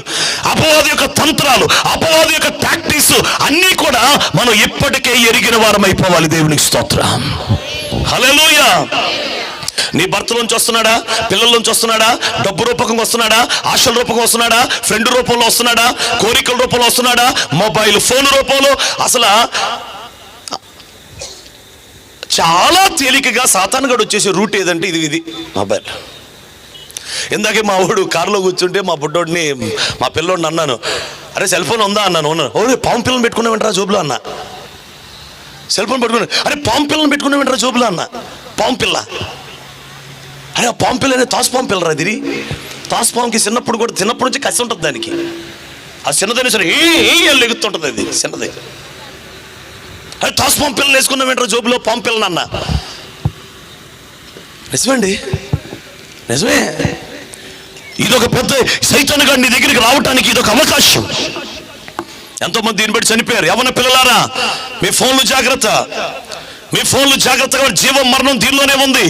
నువ్వేం చేస్తున్నావో దీని గురించి నువ్వు లెక్క చెప్పాలి దేవుడికి.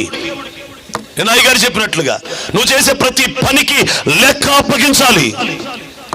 అంటే అపవాది తంత్రములు మనం ఎరగని వారమై ఉండకూడదంట. అపవాది తంత్రములను తోటలో ఉన్న ఆదాము లాంటి సంఘమా, అవ్వ లాంటి సంఘమా, నడుము వచ్చి పనిచేస్తున్న పరిచారకులారా, తోటను సేద్యము చేస్తున్న దైవజనులారా, ప్రతి చెట్టుకి నీరందునట్లు, ప్రతి విశ్వాసికి నీరందునట్లు, దేవుడు ఆశించిన ఫలం ఆ చెట్లోంచి వచ్చినట్లు, ఆ ఫలములు కాయినట్లు, తోట ఎండిపోకుండా ఎప్పుడు పచ్చగా ఉన్నట్లు ప్రతి చెట్టుకి దారి తీస్తూ, ప్రతి చెట్టుకి నీరు పెడుతూ, ప్రతి విశ్వాసికి నీరు పెడుతూ, ప్రతి సంఘ బిడ్డలకి నీరందునట్లు, వాక్యమనే నీరు, పరిశుద్ధాత్మ నీరు, ఆత్మ నీరు అన్ని అందేటట్లు చేస్తున్న ఓ ప్రియ సేవకులారా, ఓ ప్రియ విశ్వాసులారా, జాగ్రత్త. తోట పనిలో ఉండగా వస్తాడు. ఎందుకంటే యేసు ఎదుటికి మనం నిలబడే రోజు ఒకటి రాబోతుంది. ఓ మాట చెప్పనా, ఆడంట తలకాయ ఇటు పెట్టాడు, తోకటి పెట్టాడు. ఎట్టుండి మరి దేవుడు ఏమన్నాడు మొత్తానికి, అందులో తోకనే టూపాడు అంటట. టూపితే ఆకాశ నక్షత్రాల్లో 3వ భాగం రాలిపోయినాయి అంట. ప్రకటన గ్రంథం మీరు చూడక్కర్లేదు, నా వైపు చూడండి. ఘటా సర్పం ఆడే, ఆది నుండి ఉన్న ఆది సర్పం ఆడే, సైతానుగాడు ఆడే. వాడంట తోకని ఇట్ట అన్నాడంట, అంతే. తలకాయ ఎడు తిరిగి లేదు కదా, అందుకని తోకని ఇట్ట అన్నాడు, అంతే. ఈ లోపు ఏమైందో తెలుసా? ఆకాశ నక్షత్రాలు అంటే ఎవరు అనుకుంటున్నారు? బుద్ధిమంతులు.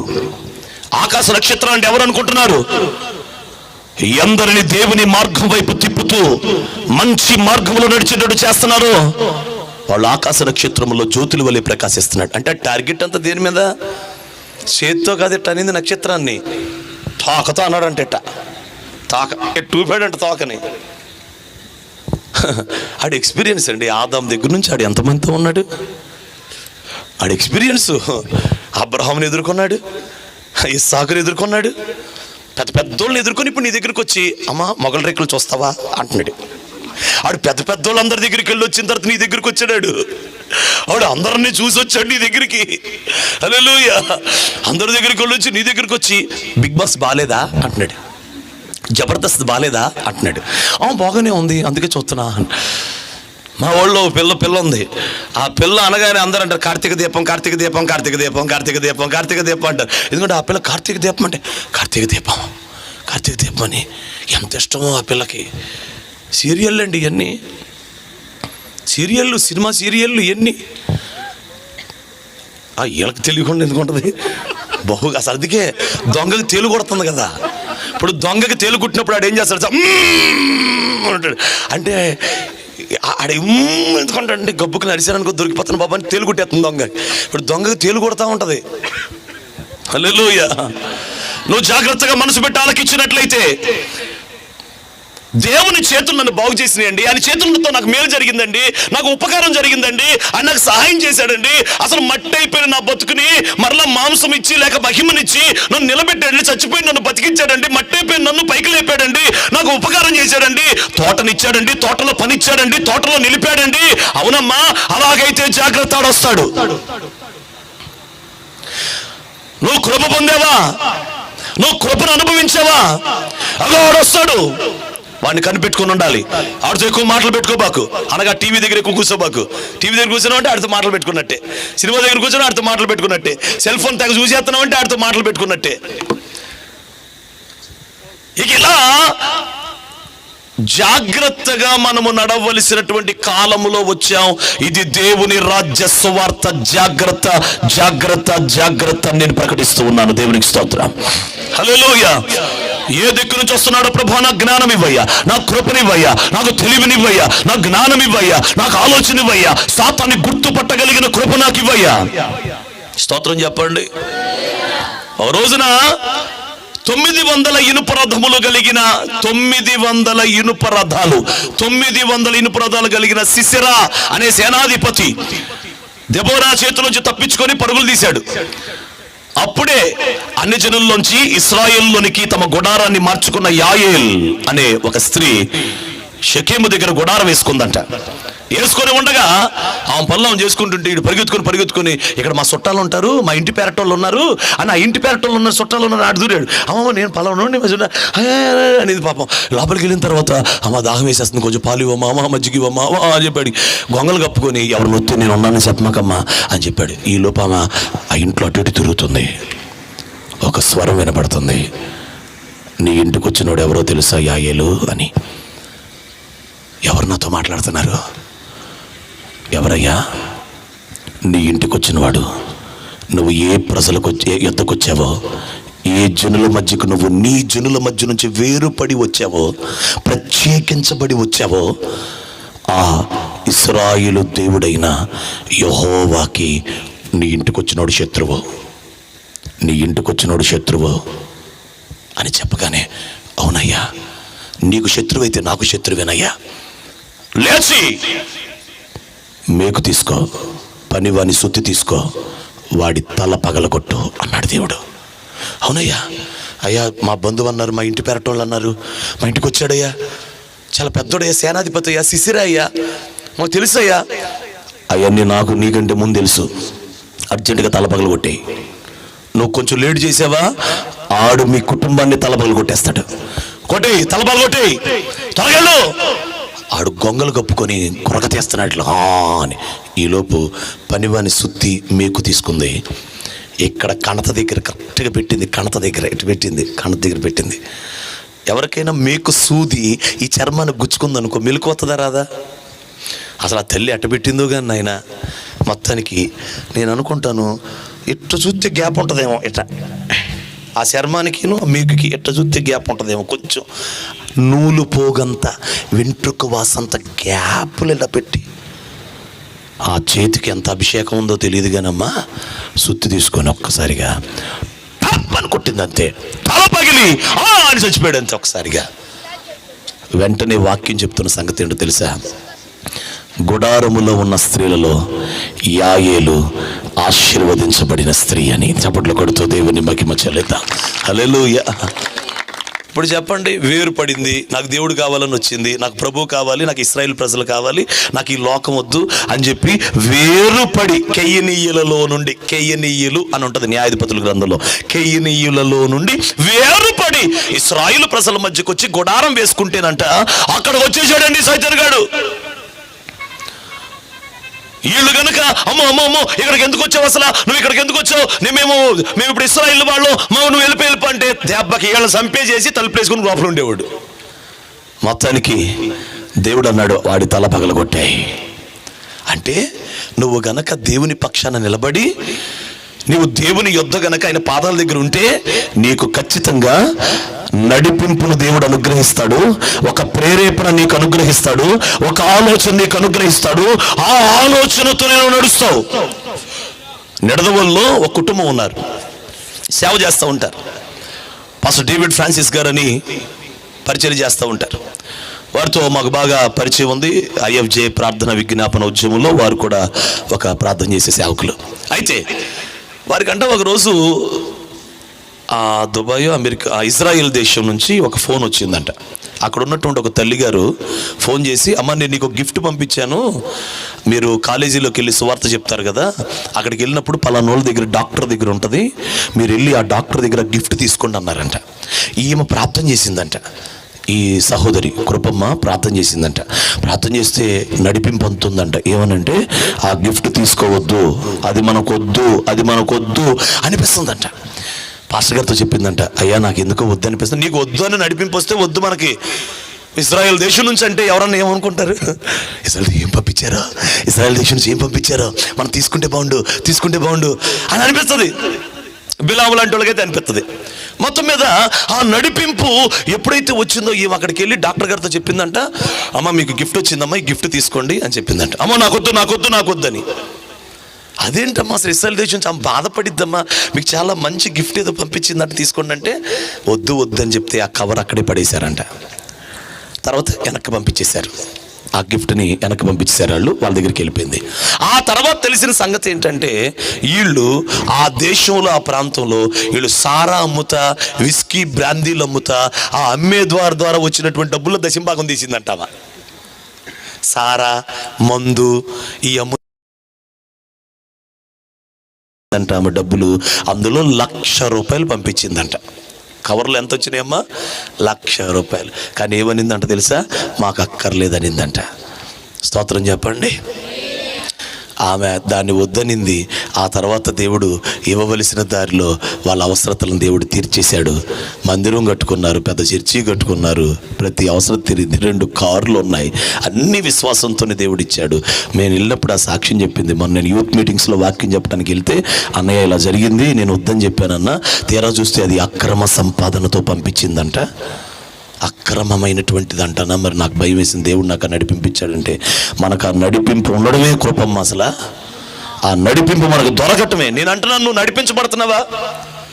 నీకంటూ ఒక నడిపింపు, ప్రేరేపణ నీకంటే తెలుసా? దేవుడి దగ్గర నుంచి ఏమన్నా ఆ సిగ్నలింగ్ ఏమన్నా నువ్వు గుర్తుపట్టగలుగుతున్నావా?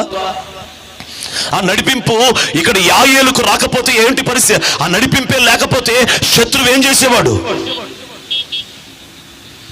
హల్లెలూయా. ఈ రోజున అపవాదికి చోటు ఇవ్వకుండా, అపవాది తంత్రములను ఎరిగి అపవాది యొక్క కార్యములు జయిస్తే మనుష్య కుమారుని ఎదుట నిలబడటానికి మనం శక్తిమంతులుగా మార్చబడతాం. చప్పట్లు కొడుతూ దేవుని మహిమ చెల్లిద్దాం. ఈ కృప మనందరి మీదకి దిగొచ్చునుగాక. హల్లెలూయా. ప్రియులారా, టైం లేదు కానీ ముందుకు వెళ్తున్నాను. ఆదికాండం పరిశుద్ధ గ్రంథంలో అక్కడే ముందుకు వచ్చేసేయండి. దేవునికి స్తోత్రం కలుగునుగాక. అది 18వ అధ్యాయం. ఆదికాండం 18వ అధ్యాయం. దేవునికి స్తోత్రం. చూడండి 22వ వచనం. ఆ మనుష్యులు అక్కడి నుంచి తిరిగి సొదొమ వైపుగా వెళ్ళిరి. అబ్రహాము ఇంకా అబ్బో ఆ మాట చూడండి. అబ్రహాము ఇంకా యెహోవా సన్నిధిని నిలుచుండెను. ఆ చివరి మట్టికి చేసుకోవాలి. అబ్రహాము ఇంకా యెహోవా సన్నిధిని నిలుచుండెను. అబ్రహాము ఇంకా యెహోవా సన్నిధి నిలుచుండెను. 33 చూడండి. 33 యెహోవా అబ్రహాముతో మాటలాడుట చాలించి వెళ్ళిపోయెను. అబ్రహాము తన ఇంటికి తిరిగి వెళ్ళెను. అబ్బో భలే ఉంది చూసారా. అంటే యెహోవా సన్నిధిలో అబ్రహాం ఏమైపోయాడు? నిలుచొని ఉన్నాడంట. అంటే ఇప్పుడు చెప్పండి, రెండో వ్యక్తి ఎవరో తెలుసా? దేవుని ఎదుటే, దేవుని దగ్గరే, దేవునికి సమీపంగా నిలబడుటకు పాత్రుడుగా దేవుడు ఎంచి, బాబు నిలబడి పర్లేదు, రా దగ్గరికి రా, కొంచెం దగ్గరికి వస్తుంటే ఆగు అని అనలేదు, దగ్గరికి వస్తుంటే రా. అంటే ఆయన సన్నిధిలో నిలవనిచ్చాడు అబ్రహాంని. Praise the Lord. మనుష్య కుమారుడు ఎదుట నిలబడేది ఎవరు? ఆయన ఎదుట నిలబడాలంటే ఇదిగో అబ్రహాము కొంచెం దూరంలో ఉన్నవాడంట. ఇప్పుడు అబ్రహాము సమీపించి దగ్గరికి వచ్చాడంట. అప్పుడు కాలిపొడిదైపోవాలి కదా. అసలు యెహోవాయే లేకుండా మందసం మహిమ ఉంటేనే బేత్షెమెషు 60,000 మంది చచ్చిపోయారు.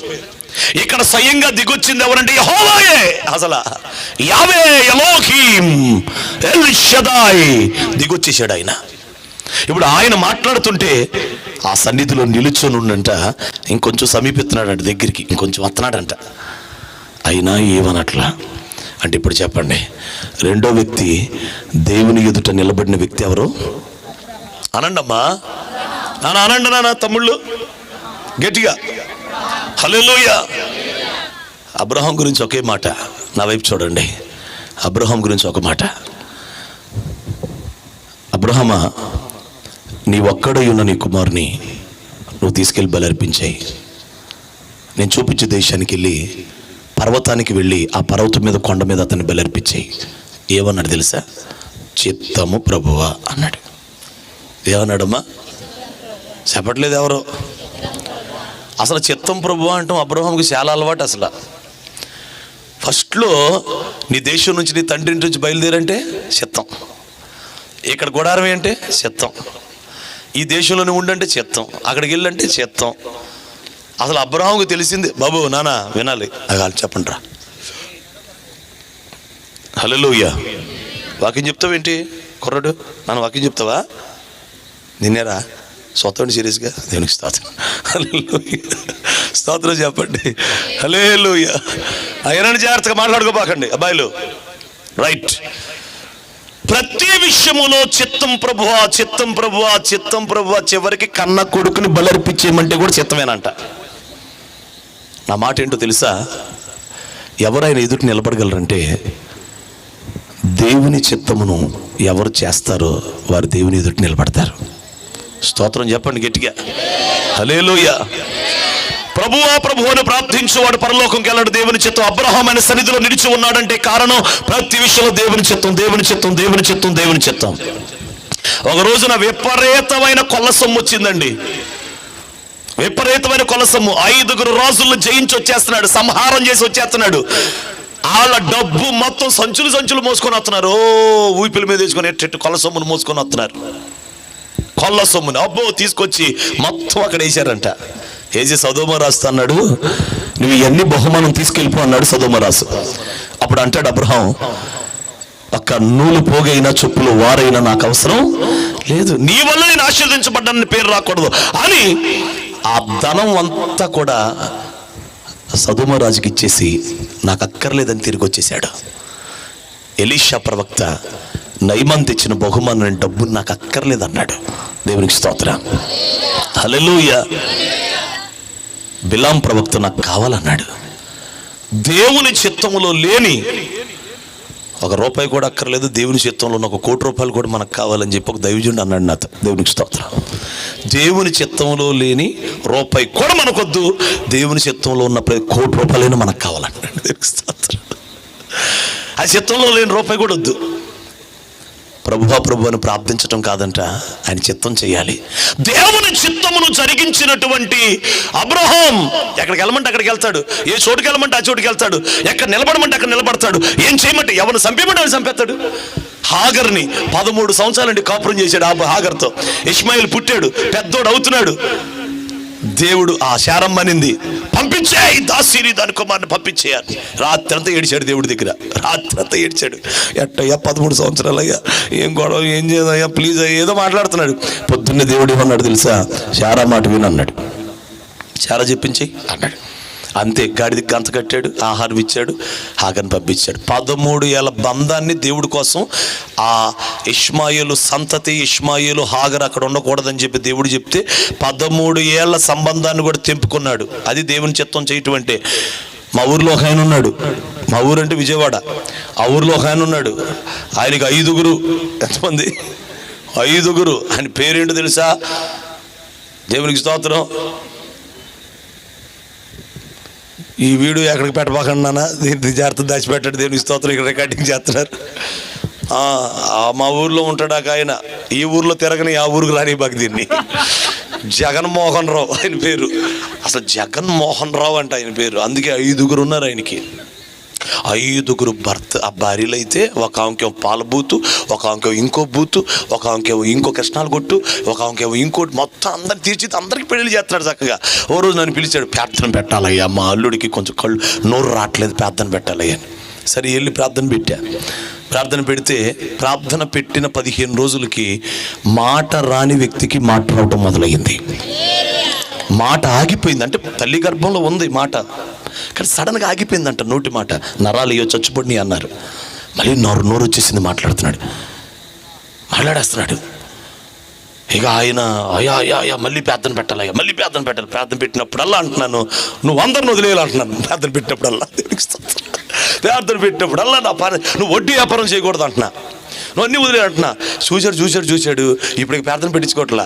రోడ్డు మీద వెళ్తుంటే ప్రజలాడు సార్ అంటాడు, ప్రజలాడండి అంటాడు. కనపడి అంటాడు. నేను కూడా ఆయన ఎట్టంటో నేను ఎట్టంటో. చిత్తం చేయలేరండి దేవుని చిత్తం. దేవుని చిత్తం అంటే చేస్తాం సార్, దేవుని చిత్తం చేస్తావా? చేస్తాం సార్. మరి ఇది వదిలేయాలి, వదిలేస్తావా? వదలలేవు. నువ్వు వదిలితే దేవుని ఎదురు నిలబడతావు, నువ్వు వదలగలిగితే దేవుని ఎదురు నిలబడతావు. దేవుని చిత్తం చేయటం అంటే ఆ చిత్తం అండి, ఆ చిత్తం అండి, ఇదేనండి, ఎట్లాంటి చిత్తాలండి. ఫెవికల్ బాండ్ అయిపోయినాయి ఉంటాయి కొన్ని, ఫెవికల్ బాండ్. వాళ్ళు అంటారు మళ్ళీ, వాళ్ళు అన్యాయం అయిపోతారేమోగా. నువ్వు వదలకపోతే నువ్వు అన్యాయం అయిపోతావుగా రేపు. మనం కూడా అదే టెంపోలో చెప్పాలి, అసలు అదే స్టైల్లో చెప్పాలి మెత్తగా. వాళ్ళు అన్నారు, వదలకపోతే వాళ్ళు వదిలితే వాళ్ళు అన్యాయం అయిపోతారు కదా అన్నయ్య అంటే, వదలకపోతే నువ్వు అన్యాయం అయిపోతావుగా అనాలి. ఎక్కడే వద్దండి కథలో, మా జీవితంలో సేవలో కనపడినవి చెప్తున్నాం. ఎందుకు అక్కడక్కడ స్టోరీలు అయ్యా వినాలి. దేవునికి స్తోత్రం. ఒక భార్య భర్తలు సడన్గా వచ్చారు. మేము విజయవాడలో పరిచర్య చేస్తూ ఉంటే మిషన్ కుట్టుకునే వాళ్ళు అని వచ్చారు భార్య భర్తలు. సేవకుడికి ఒక వివేచన ఉంటుంది కాబట్టి చూడగానే నాకు అర్థమైంది పరిస్థితి. కానీ వాళ్ళు ఏం చెప్పట్లా, చాలా కాలం చెప్పలా. ఆ ఇల్లు గల్లామా బాగా క్లోజ్గా ఉంటే ఆ ఇల్లు గల్లామకు చెప్పారు. ఆమె నాకు చెప్పింది, నేను వెళ్ళి తిన్నగా చెప్పా, మీ ఆవిడ ఏదో ఊర్లో ఉంది కదా బాబు, నువ్వు అక్కడికి వెళ్ళిపో, ఈ అమ్మాయిని మిషన్ కొడతానని చెప్పి తీసుకొచ్చావు, రేపు నష్టం జరిగిద్ది, జాగ్రత్త, నువ్వు అర్జెంటుగా వదిలేసేయి అని చెప్పా. ఎందుకంటే ప్రార్థన యేసుప్రభు అంటున్నారని. అనకపోతే మనకెందుకు, యేసుప్రభు ప్రార్థన రక్షణ, మేము మారాలి, మా కోసం ప్రార్థన చేయండి, అప్పులు ఉన్నాయి అంటున్నారు కదా, అందుకు చెప్పా. వినలా. సంవత్సరాలు కొనసాగిపోయింది. చెప్తున్నా వినట్లా. లేదా వాళ్ళకి ఇలా ఉంది, అక్కడికి వెళ్తే మాకు గొడవలు అవుతున్నాయి, మాకు మనశ్శాంతి లేదని నాకు ఏవో చెప్తున్నారు కథలో. చిట్ట చివరికి ఒక రోజున ఆ ఇంటికి ఎవరో కుర్రోడు వచ్చిపోతా ఉన్నాడు. ఆ కుర్రోడు మంచోడు అన్నారు. ఆ కుర్రోడికి ఏదో ఆటో కొనిచ్చారు. ఆటోలో తిరుగుతున్నాడు. సడన్గా తగ్గించాను. సడన్గా ఏం జరిగిందంటే, ఎప్పుడో ఈ యజమానుడు ఇంటికి వచ్చేలోపు ఆ ఇంటికి వచ్చి పోతున్న కుర్రోడును ఆ ఇంటి యజమానురాలు సరదాగా పక్క పక్కన కూర్చొని మాట్లాడుకుంటున్నారంట. అప్పుడు స్టార్ట్ అయింది గొడవ. తమ్ముడు అని పిలిచింది, కానీ పక్క పక్కన కూర్చొని మాట్లాడుకుంటున్నారంట. చూశాడు, మనసులో పెట్టుకున్నాడు. ఈడు వెళ్ళిపోయినప్పుడు గొడవలు స్టార్ట్ అయినాయి. గొడవలు కాస్త ఒకరోజు తీవ్రం అయిపోయినాయి. వచ్చాడు ఇంట్లోకి. వాడు ఉన్నాడు, పెద్ద రాయి తీసుకున్నాడు, బట్టలు ఉతికే రాయి తీసుకున్నాడు. పొడుక్కున్నోడి మీద పొడుకున్నట్టు వేసేసాడు తలక మీద. ఇది పేపర్లో కూడా వచ్చింది, అప్పుడు విజయవాడలో వచ్చింది. పొడుకున్నోడిని పొడుకున్నట్టు వేసేసాడు. వాడు చచ్చిపోయాడు. భార్యని చంపడానికి ప్రయత్నం చేసి తలపాలు కొట్టడానికి రోకల బండ తీసుకున్నాడు. 2-3 దెబ్బలు పడింది, తప్పించుకుంది, పారిపోయింది. ఆ తర్వాత ఇప్పుడు అతను జైల్లో ఉన్నాడు. ఒకడు చచ్చిపోయాడు. ఒక ఆమె రోడ్ల మీద పడి తిరుగుతా ఈ మధ్యన ఒకరిని పెళ్లి చేసుకుంది. పెళ్లి చేసుకున్న ఆయన కూడా మళ్ళా వదిలేసింది. నానా బాధలు పడుతుంది. మొన్న ఎప్పుడో ఒకరోజు ఫోన్ చేసింది, అన్నయ్య అని ఫోన్ చేసింది. ఏంటమ్మా అన్నయ్య, ఏంటమ్మా అన్న, ప్రార్థనకు వద్దాం అనుకుంటున్నాను అన్నయ్య అంట. ఒకడు చచ్చిపోయాడు. భర్త అనే ఒక వ్యక్తి ఏమో జైలుకి వెళ్ళాడు. ఇప్పుడు ప్రార్థనకు వద్దంట. ఇంకెవరిని చంపేసి జైలుకి వెళ్తాం, లేకపోతే ఎవరిని జైలుకి పంపించేద్దామన్నా. దేవుని చిత్తం చెప్పగానే చెయ్యాలి. దేవుని చిత్తం అనేది మనం చేయకపోతే నష్టపోతాం. అబ్రహాం ఆత్మ సంబంధి, హాగరు శరీరం వదిలేయి అంటే వదిలేసేసాడు. అంతే. 13 సంవత్సరాల కాపురం, 13 సంవత్సరాల బంధం. ఇక్కడ ఎవరైనా ఈ రాత్రి వేళ పర్లేదులే అని కంటిన్యూ అవుతున్నది ఏదైనా ఉంటే, పర్వాలేదులే అనే ధనాపేక్ష, పర్వాలేదులే అనే అక్రమం, పర్వాలేదులే అనే అనుభవాల్లో ఏమైనా సాగుతున్నట్లయితే నీకు చాలా ప్రమాదం వాటిల్లిపోతుంది. నా ప్రియ సహోదరుడా, సహోదరి, మీ కాళ్ళు పట్టుకొని బతులాడుతున్నావు. ఇంకెంతకాలం లేదు ఈ భూమి అంతానికి వచ్చేసింది. నువ్వు ఇంకొద్ది కాలం వల్ల కంటిన్యూ అవటం వల్ల ప్రయోజనం లేదు. నమస్కారం పెట్టి దండం పెట్టి వదిలించుకో, వదిలేయి, విడిచిపెట్టేశాయి. దేవుడు నీ జీవితంలో గొప్ప కార్యాన్ని జరిగిస్తాడు. Praise the Lord. దేవుని చిత్తము చేసిన వాడు గనక దేవుని సన్నిధిలో నిలబడ్డాడు. దేవుని చిత్తం చేసి, దేవునికి స్తోత్రం. ఆ తర్వాత 24 అధ్యాయంలో ఏమంటాడు మీరు చూడక్కర్లేదు. ఎలియాజరుతో, ఎవని సన్నిధిలో నేను జీవించుచున్నానో ఆ యెహోవా జీవంతోడు తన దూతను నీకు ముందు పంపిస్తాడు. ఎలియాజరు వెళ్ళి ఇస్సాకుకు భార్యను తీసుకురా అన్నాడు.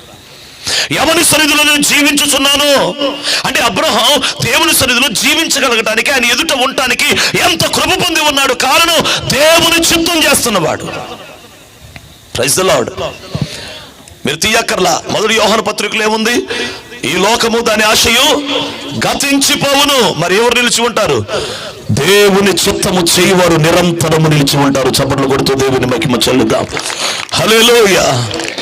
ఏదైనా వదిలిపెట్టే, ఏదైనా విడిచిపెట్టే, మనిషినైనా, లోకమైన, పాపమైన, డబ్బైన, ఆస్తైనా, అందమైన, లోకమైన, ఏదైనా దేవుని చిత్తం మనం చేయాలి. దేవుని చిత్తం చేయాలి. పరిశుద్ధులగుటియే దేవుని చిత్తం, జారత్వానికి దూరంగా ఉండుటయే దేవుని చిత్తం, అక్రమాన్ని విడిచిపెట్టడం దేవుని చిత్తం, ఆయన చెప్పింది చేయటమే దేవుని చిత్తం. ఆ చిత్తాన్ని చెయ్యాలి. దేవునికి స్తోత్రం. అప్పుడే నిలిచి ఉంటాం. దేవుని చిత్తం చేయకపోతే మనం నిలిచి ఉండలేం. ఆయన చిత్తం చేయాలి. ఆయన వదిలిపెట్టమంది వదిలేయాలి. హల్లెలూయా. సేవకు వచ్చేటప్పుడు, సేవ పిలుపున్నప్పుడు దేవుని చిత్తం ఒకటి ఉంటుంది. బాబు నువ్వు ఉద్యోగం చేయబాకనానా అని ఉంటుంది. కానీ చేస్తా ఉంటే ఏమవుతుంటుంది? ఉద్యోగం చేస్తున్నందుకు డబ్బులు మిగలాలి కదా, అప్పులైపోతుంటారు.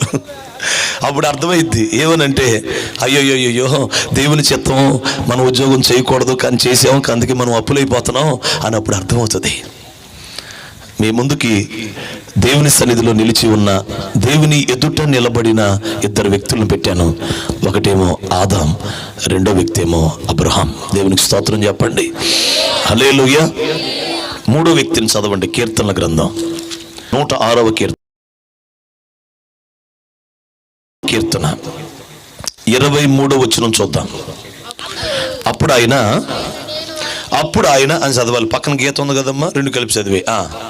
అప్పుడు ఆయన నేను వారిని నశింపజేసేదనెను, అయితే ఆయన వారిని నశింప చేయకుండానట్లు ఆయన కోపము చల్లార్చుటకై ఆయన ఏర్పరచుకొనిన మోషే ఆయన సన్నిధిని నిలిచి అడ్డుపడెను. ఆయన సన్నిధిని నిలిచి అడ్డుపడి, టిక్ చేసుకోండి, మోషే ఆయన సన్నిధిని నిలిచి అడ్డుపడెను. బాబోయ్, దేవుని సన్నిధిలో నిలవటమే గొప్ప అనుకుంటే అడ్డుపడిపోయాడు అంటే ఇంకా దేవునికి స్తోత్రం. ఇంకొంచెం ఫార్వర్డ్గా ఉంది విషయం ఇక్కడ. అసలు ఆయన సన్నిధిలో నిలవటమే చాలా గొప్ప సంగతి అనుకుంటున్నాం మనం. ఆయన ఎదురు నిలిస్తే చాలు ప్రభా, పాత్రులుగా చేయనైనా అనుకుంటుంటే ఈయన నిలిచి ఉంటాం కాదంట. మోషే అసలు అడ్డే పడిపోయాడంట. ఆగా అంటున్నాడంట, ఇట్లా అడ్డుపడుతున్నాడంట. బాబోయ్, ఎంత కృప అండి. మోషే జీవితాన్ని మనం చెప్పుకోవాలంటే ఒక మాట మీ హృదయాన్ని తీసుకొని వస్తున్నాను. దేవుడు నాకు ఏది తెలియపరిచాడు అదే చెప్తున్నాను. ఇవన్నీ మనకు తెలిసిన విషయాలే, కానీ ఆయన రాజ్య సంగతులు మనం జ్ఞాపకం చేసుకోవాలి. పదే పదే వాక్యంతో మనం రేపుకోవాలి. పదే పదే దేవుని వాక్యం మనల్ని హెచ్చరిస్తూ ఉండాలి. ఆ రాకడికి మనం సిద్ధపడాలి. దేవునికి స్తోత్రం. యెహోషువ ఒకసారి ధర్మశాస్త్రం చదివితే సరిపోద్దు కదా, కానీ యెహోషువని అనుదినము చదవమన్నాడు. ఎందుకు? అనుదినము యుద్ధాలు ఉన్నాయి. అనుదినము యుద్ధాలు ఉన్నాయి కనుక అనుదినము వాక్యం చదవాలి. అప్పుడే నువ్వు అనుదినము గెలుస్తావు. నేను చదివేశాను కదా ధర్మశాస్త్రం. మరి ఈ రోజు యుద్ధం వస్తుంది, మరి ఏం చేస్తాం? ఈ రోజు చదవాలి. అంటే ఏ రోజు వాక్యం ఆ రోజు యుద్ధానికి. దేవునికి స్తోత్రం చెప్పండి. కాబట్టి ఇవన్నీ తెలిసినవే కదా అనుకోవద్దు. ఇలా రేపబడటం మనకు ఆశీర్వాదం. హల్లెలూయా. మూడో మాట చెప్తున్నాను, అదేమిటంటే మోషే ఆయన సన్నిధి నిలిచి అడ్డుపడిపోయాడంట. అడ్డుండిపోయాడంట. ఎందుకయ్యా నువ్వు అడ్డుండిపోయావు అనంటే, లేక ఆయన సన్నిధిలో నువ్వు ఎలా నిలవగలిగావు అనంటే దేవుడిచ్చే సాక్ష్యం ఏంటో తెలుసా? సంఖ్యాకాండం 12వ అధ్యాయంలో మోషే గురించి దేవుడు పలుకుతున్న సాక్ష్యం చూడండి. ఎందుకయ్యా అడ్డుపడిపోతున్నావు నువ్వు, ఆయన నీ సన్నిధిలో నిలవనిచ్చావు? 7వ వచనం. అమ్మో 7 చాలమ్మా, 12:7. అతడు నా ఇల్లంతటిలో నమ్మకమైన వాడు. చాలు, దేవునికి స్తోత్రం. హల్లెలూయా. అమ్మా తలపైకి ఎత్తండి. నమ్మకమైన వాడు అనండి అందరూ, గట్టిగా అనాలి చక్కగా. అంటే ఆయన ఎదుట నిలబడగలిగిన వారు ఎవరంటే నమ్మకమైన వారు. మీకు గుర్తుందా? ఒక ఆయనకేమో 5 తలాంతులు, ఇంకొక ఆయనకేమో 2 తలాంతులు, ఇంకొక ఆయనకేమో 1 తలాంతు.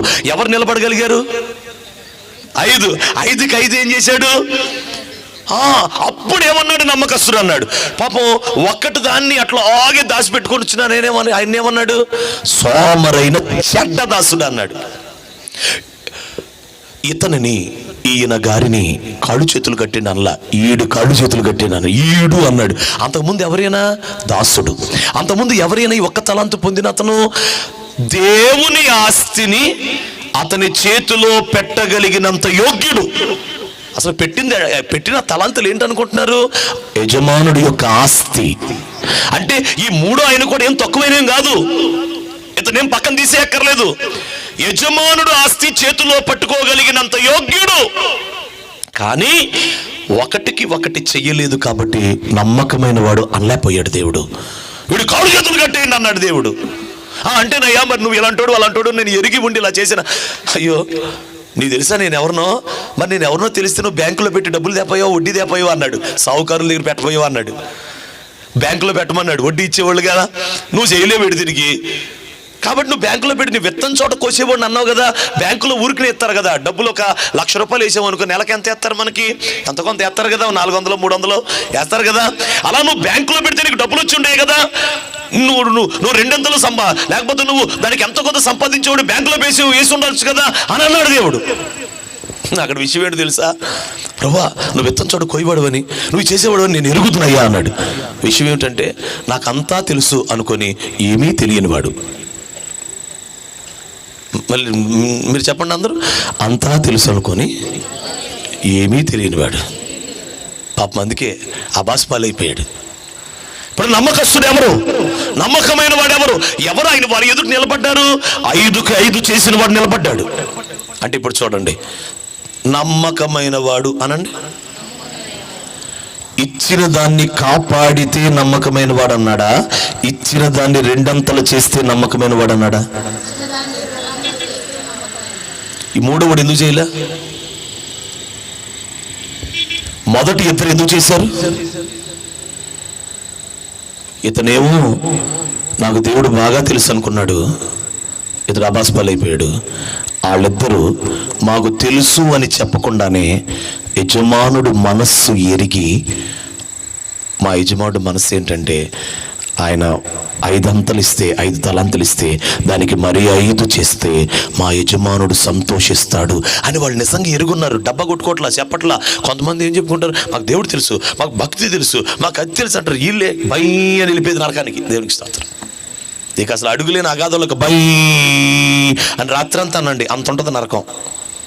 మీరు రాత్రంతా బై అని కిందకి దిగుతున్నట్టు ఊహించుకోండి. ఉదయం దాకా మీరు ఎంత టైం అంటారో, ఎంతసేపు అంటారో అంత ఉంటుంది నరకం కిందకి. అడుగులేని అగాధం, బాటమ్లెస్ పిట్ అంటారు. బాటమ్లెస్ పిట్ అంటారు, అడుగులేని అగాధం. అది దిగిపోవటమే కిందకి బై అని, అంతే. అన్నీ తెలుసు అని అన్నవాడు నమ్మకస్తుడు జాబితాకులోకి రాలా. అంటే ఇప్పుడు నమ్మకత్వం అనేది ఏంటో తెలుసా? దేవునిని మనము ఎరిగి ఉన్న దానిని బట్టి మన నమ్మకత్వం ఆధారపడి ఉంటుంది. దేవునిని మనము ఎరిగిన దాన్ని బట్టి. మీ దేవుడి పేరేంటి? యేసు ప్రభు. చిన్నపిల్లడు కూడా చెప్తాడు, నీ దేవుడు మనస్సు ఏంటి, నీ దేవుడు హృదయం ఏంటి, నీ దేవుడు దేన్ని కోప్పడతాడు, నీ దేవుడు ఎప్పుడు క్షమిస్తాడు, నీ దేవుడు ఏది క్షమించడు, నీ దేవుడు ఎప్పుడు తగ్గించుకుంటాడు, నీ దేవుడు ఎప్పుడు హెచ్చించుకుంటాడు, నీ దేవుడు ఏది ఒప్పుకోడు, నీ దేవుడు ఏది ఒప్పుకుంటాడు, నీ దేవుడు ఎప్పుడు నీ మీద కోపం కలిగి ఉంటాడు, నీ దేవుడు ఎప్పుడు నిన్ను ప్రేమిస్తాడు. ఇవన్నీ తెలియాలి దేవుడి గురించి. అలా తెలిసి నడుచుకుంటున్నప్పుడే నమ్మకంగా నడుస్తారు. భార్యకి భర్త గురించి తెలిసిపోయింది అనుకో, వామ్మో 6 అయింది నేను బయట నిలబడ్డాను అనుకో, నాకు ఉంటుంది ఇంటికి రాగానే అంటే బయట ఉంటుందా? ఉండదు. పాపం వీళ్ళు ఆయన అనుకుంటాడు 6 గంటల దాకా ఆడే ఉంది, 6 అయిద్దని చెప్పి లోపలికి వచ్చింది. పాపం ఏమనుకుంటాడు, లోపల రాగానే వామ్మో మా ఆవిడ ఎంత నమ్మకస్తులలో, ఇంటికి రాగానే అక్కడ టమాటాలు కోస్తా కనపడుతుంది, పచ్చిమిరపకాయలు కోస్తా. అసలు వచ్చింది కూడా అసలు తెలియనట్టు కోస్తా ఉంటే అమ్మాయి అనగానే అంత వస్తుంది, అంతా ఉట్టిదే. నటించమంటే జీవించేస్తారు వీళ్ళు. కూరగాయలకు వస్తారు, ఆయన వచ్చేస్తాడు అక్కడికి, అయినా కొస్తాడు కావాలని. అమ్మాయి అనగానే ఎప్పుడు వచ్చారు అంతా ఉట్టిదే. సరే ఎట్టాగొట్టా పాపం దెబ్బలు తప్పించుకోవటానికి భర్త మనసు ఎరిగి ఉంది కాబట్టి దెబ్బలు తప్పినాయి. పిల్లలు కూడా తల్లిదండ్రుల మనసు ఎరిగి నడుచుకుంటే కొంచెం సేవ్ అవుతారు. అలా ఎరిగి మోసం చేసే పిల్లలు కూడా ఉన్నారు. మనం దేవుని మనసు ఎరిగి ఉండకుండా నేను దేవుణ్ణి చాలా సంతోష పెట్టేస్తున్నాను, నా అంత నమ్మకస్తుడు భూమి మీద లేడంటే అసలు నీకు దేవుడు అర్థమయ్యాడా? నీకు దేవుడు అర్థం అవ్వకుండా నేను నమ్మకస్తున్నాను మనం ఎలా అంటాం? అసలు ప్రభు ఏమంటాడు తెలుసా? జ్ఞాని తన జ్ఞానమును బట్టి, సూర్యుడు తన శౌర్యమును బట్టి, ఐశ్వర్యవంతుడు తన ఐశ్వర్యమును బట్టి అతిశయింపకూడదు. భూమి మీద కృప చూపుచు నీతి న్యాయములు జరిగించు యెహోవాను నేనే అని తెలుసుకొనుటను బట్టి వాడు అతిశయించవలెను, అట్టి వాటి యందు నేను ఆనందించువాడను. హల్లెలూయా. అంటే నువ్వు దేవుని తెలుసుకో, ఆయన ఎవరు, ఏం చేస్తుంటాడు, ఆయన కృప ఏంటి, ఆయన ప్రేమ ఏంటి, ఆయన దయ ఏంటి, ఆయన వాత్సల్యం ఏమిటి. మోషే అడుగుతాడు, నీ మహిమ నాకు చూపించయ్యా. దేవుడు అంటాడు, మహిమేంటయ్యా, నా మంచితనం అంతా నీకు చూపిస్తాను. అంటే దేవుడు తన్ను తాను తెలియపరచుకోవటానికి మోషే 10% అడిగితే దేవుడు అంటున్నాడు 100%, 100% నీకు నేను ఎవరో చెప్పుకుంటాను. మోషే నువ్వేంటి మహిమే అడుగుతున్నావు, నా మహిమని ఏంటి, నా మహిమ ఒకటిసారి నీకు, నేను మోషే నా నమ్మకత్వం లేక నా మంచితనం అంతా నీకు చూపిస్తానని ఆయన నామం అంతటిని ప్రకటిస్తే మోషే ఆయన నామాన్ని చూడగానే సాగిలి పడిపోయి అడిగిన మాట ఏంటో తెలుసా? నువ్వు మాతో వచ్చే చాలన్నాడు. అంతే. నీ ఇట్లాంటి దేవుడు ప్రభా, నువ్వు మాతో వచ్చే, నువ్వు లేకపోతే మేము బతకలేము, నువ్వు మాతో వచ్చే చాలు. నీ సన్నిధి రాని ఎళ్ళ మమ్మల్ని ఇక్కడ నుంచి తోడుకొని పోవద్దు, నీ సన్నిధి మాతో రావాలి అయ్యా, నీ జల్లు వదిలిపెట్టద్దు, నువ్వు మాతో ఉండు, మా మధ్య ఉండు, మాతో రా చాలు. నువ్వెవరో మాకు తెలిసిపోయింది నాయన. దేవుణ్ణి ఎరిగి నడిచిన వాళ్ళు. అసలు దావీదు అడవిలో కూర్చొని, దావీదు ఎవరికి అర్థం కావట్లా, దావీదుని ఎవ్వరు అర్థం చేసుకోరు. కానీ దావీదు అడవిలో కూర్చొని ఒంటరిగా ఒక్కడే కీర్తనలు పాడుతూ సితారా వాయిస్తూ దేవుని ఉద్దేశములను ఎరిగిన వాడిగా, దేవుని చిత్తానుసారమైన మనసును ఎరిగిన వాడిగా అతను నడుచుకుంటున్నాడు. అది ఎక్కడ బయటపడింది? 100 గొర్రెల్లో ఒక గొర్రెని తీసుకెళ్లిపోయిందండి సింహం. ఏం చేయాలి ఇప్పుడు? దేవుని మనసు ఎరిగినవాడు, దేవుని ఉద్దేశాలు ఎరిగినవాడు, దేవుని హృదయం ఎరిగినవాడు ఆత్మ చేత ప్రేరేపించబడుతున్నాడు. 99ని వదిలేద్దాం, ఈ ఒక్క గొర్రెని ఎత్తుకెళ్ళిపోతున్న సింహం వెనకాల పడదాం. ఎవరైనా ఏమంటారు? రే ఇక పిచ్చి పెట్టిందా, సింహం వెనకాల పడతారా ఎవరైనా? పోతే పోయింది ఒక గొర్రె, పోనీ 99 ఉన్నాయి కదా అని అంటారు.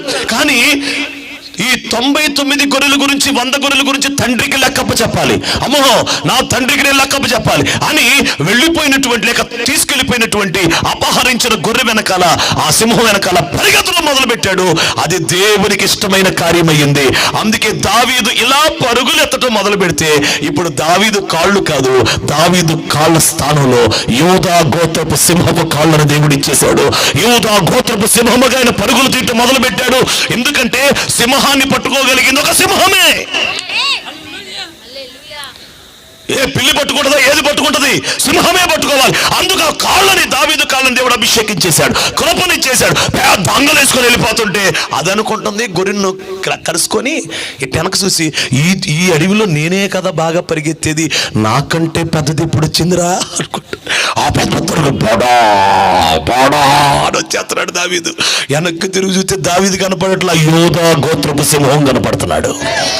యెహోవా స్వరూపం కనపడుతుంది. సింహారూపం కనబడినప్పుడు దాన్ని పట్టుకొని దాన్ని కొట్టి చంపి గొర్రెను కాపాడాడంట దేవుని మనస్సు ఎరిగిన వాడు. అందుకే కదా యేసయ్య కూడా 99 గొర్రెలు గనక 100 గొర్రెల్లో ఒకటి తప్పిపోతే ఏం చేశాడు? 99 వదిలిపెట్టి ఒక గొర్రె కోసం వెళ్ళాడు. దావీదు కూడా ఏం చేశాడు? గొర్రెల్లో ఒక్క గొర్రెని సింహం తీసుకెళ్ళిపోతే ఏం చేశాడు? అంటే చెప్పండి, ఇప్పుడు దేవుని మనసు ఎరిగినోడే కదా దావీదు. యేసయ్య ఏం చేస్తాడో అదే చేశాడు దావీదు. యేసయ్య ఏం చేస్తాడో అదే చేశాడు దావీదు.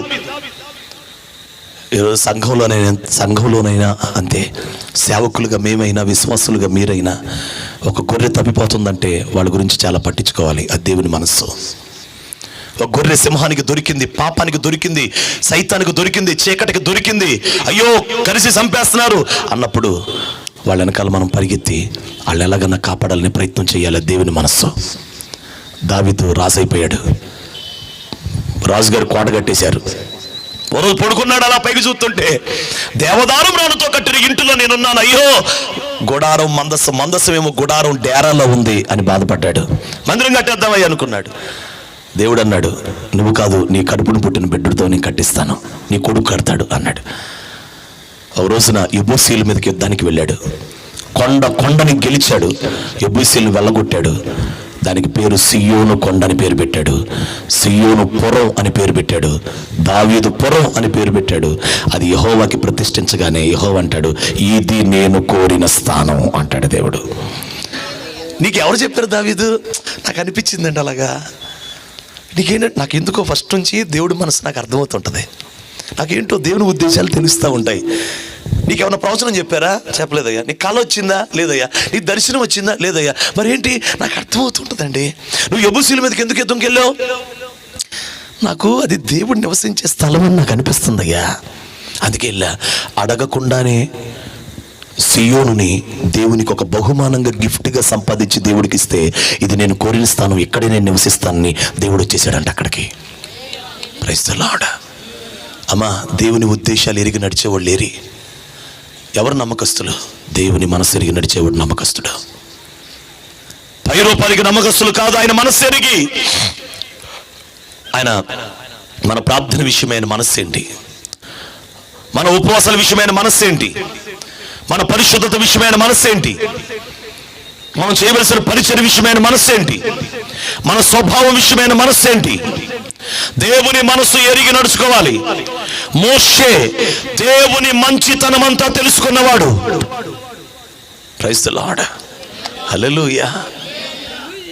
ఆయన మనస్సు ఎరిగి, ఆయన హృదయం ఎరిగి నడుచుకునే నమ్మకస్తులు మాత్రమే, ఆయన ఉద్దేశాలు నెరవేర్చే వాళ్ళు మాత్రమే ఆయన ఎదుట నిలబడతారు రేపు. దేవునికి స్తోత్రం.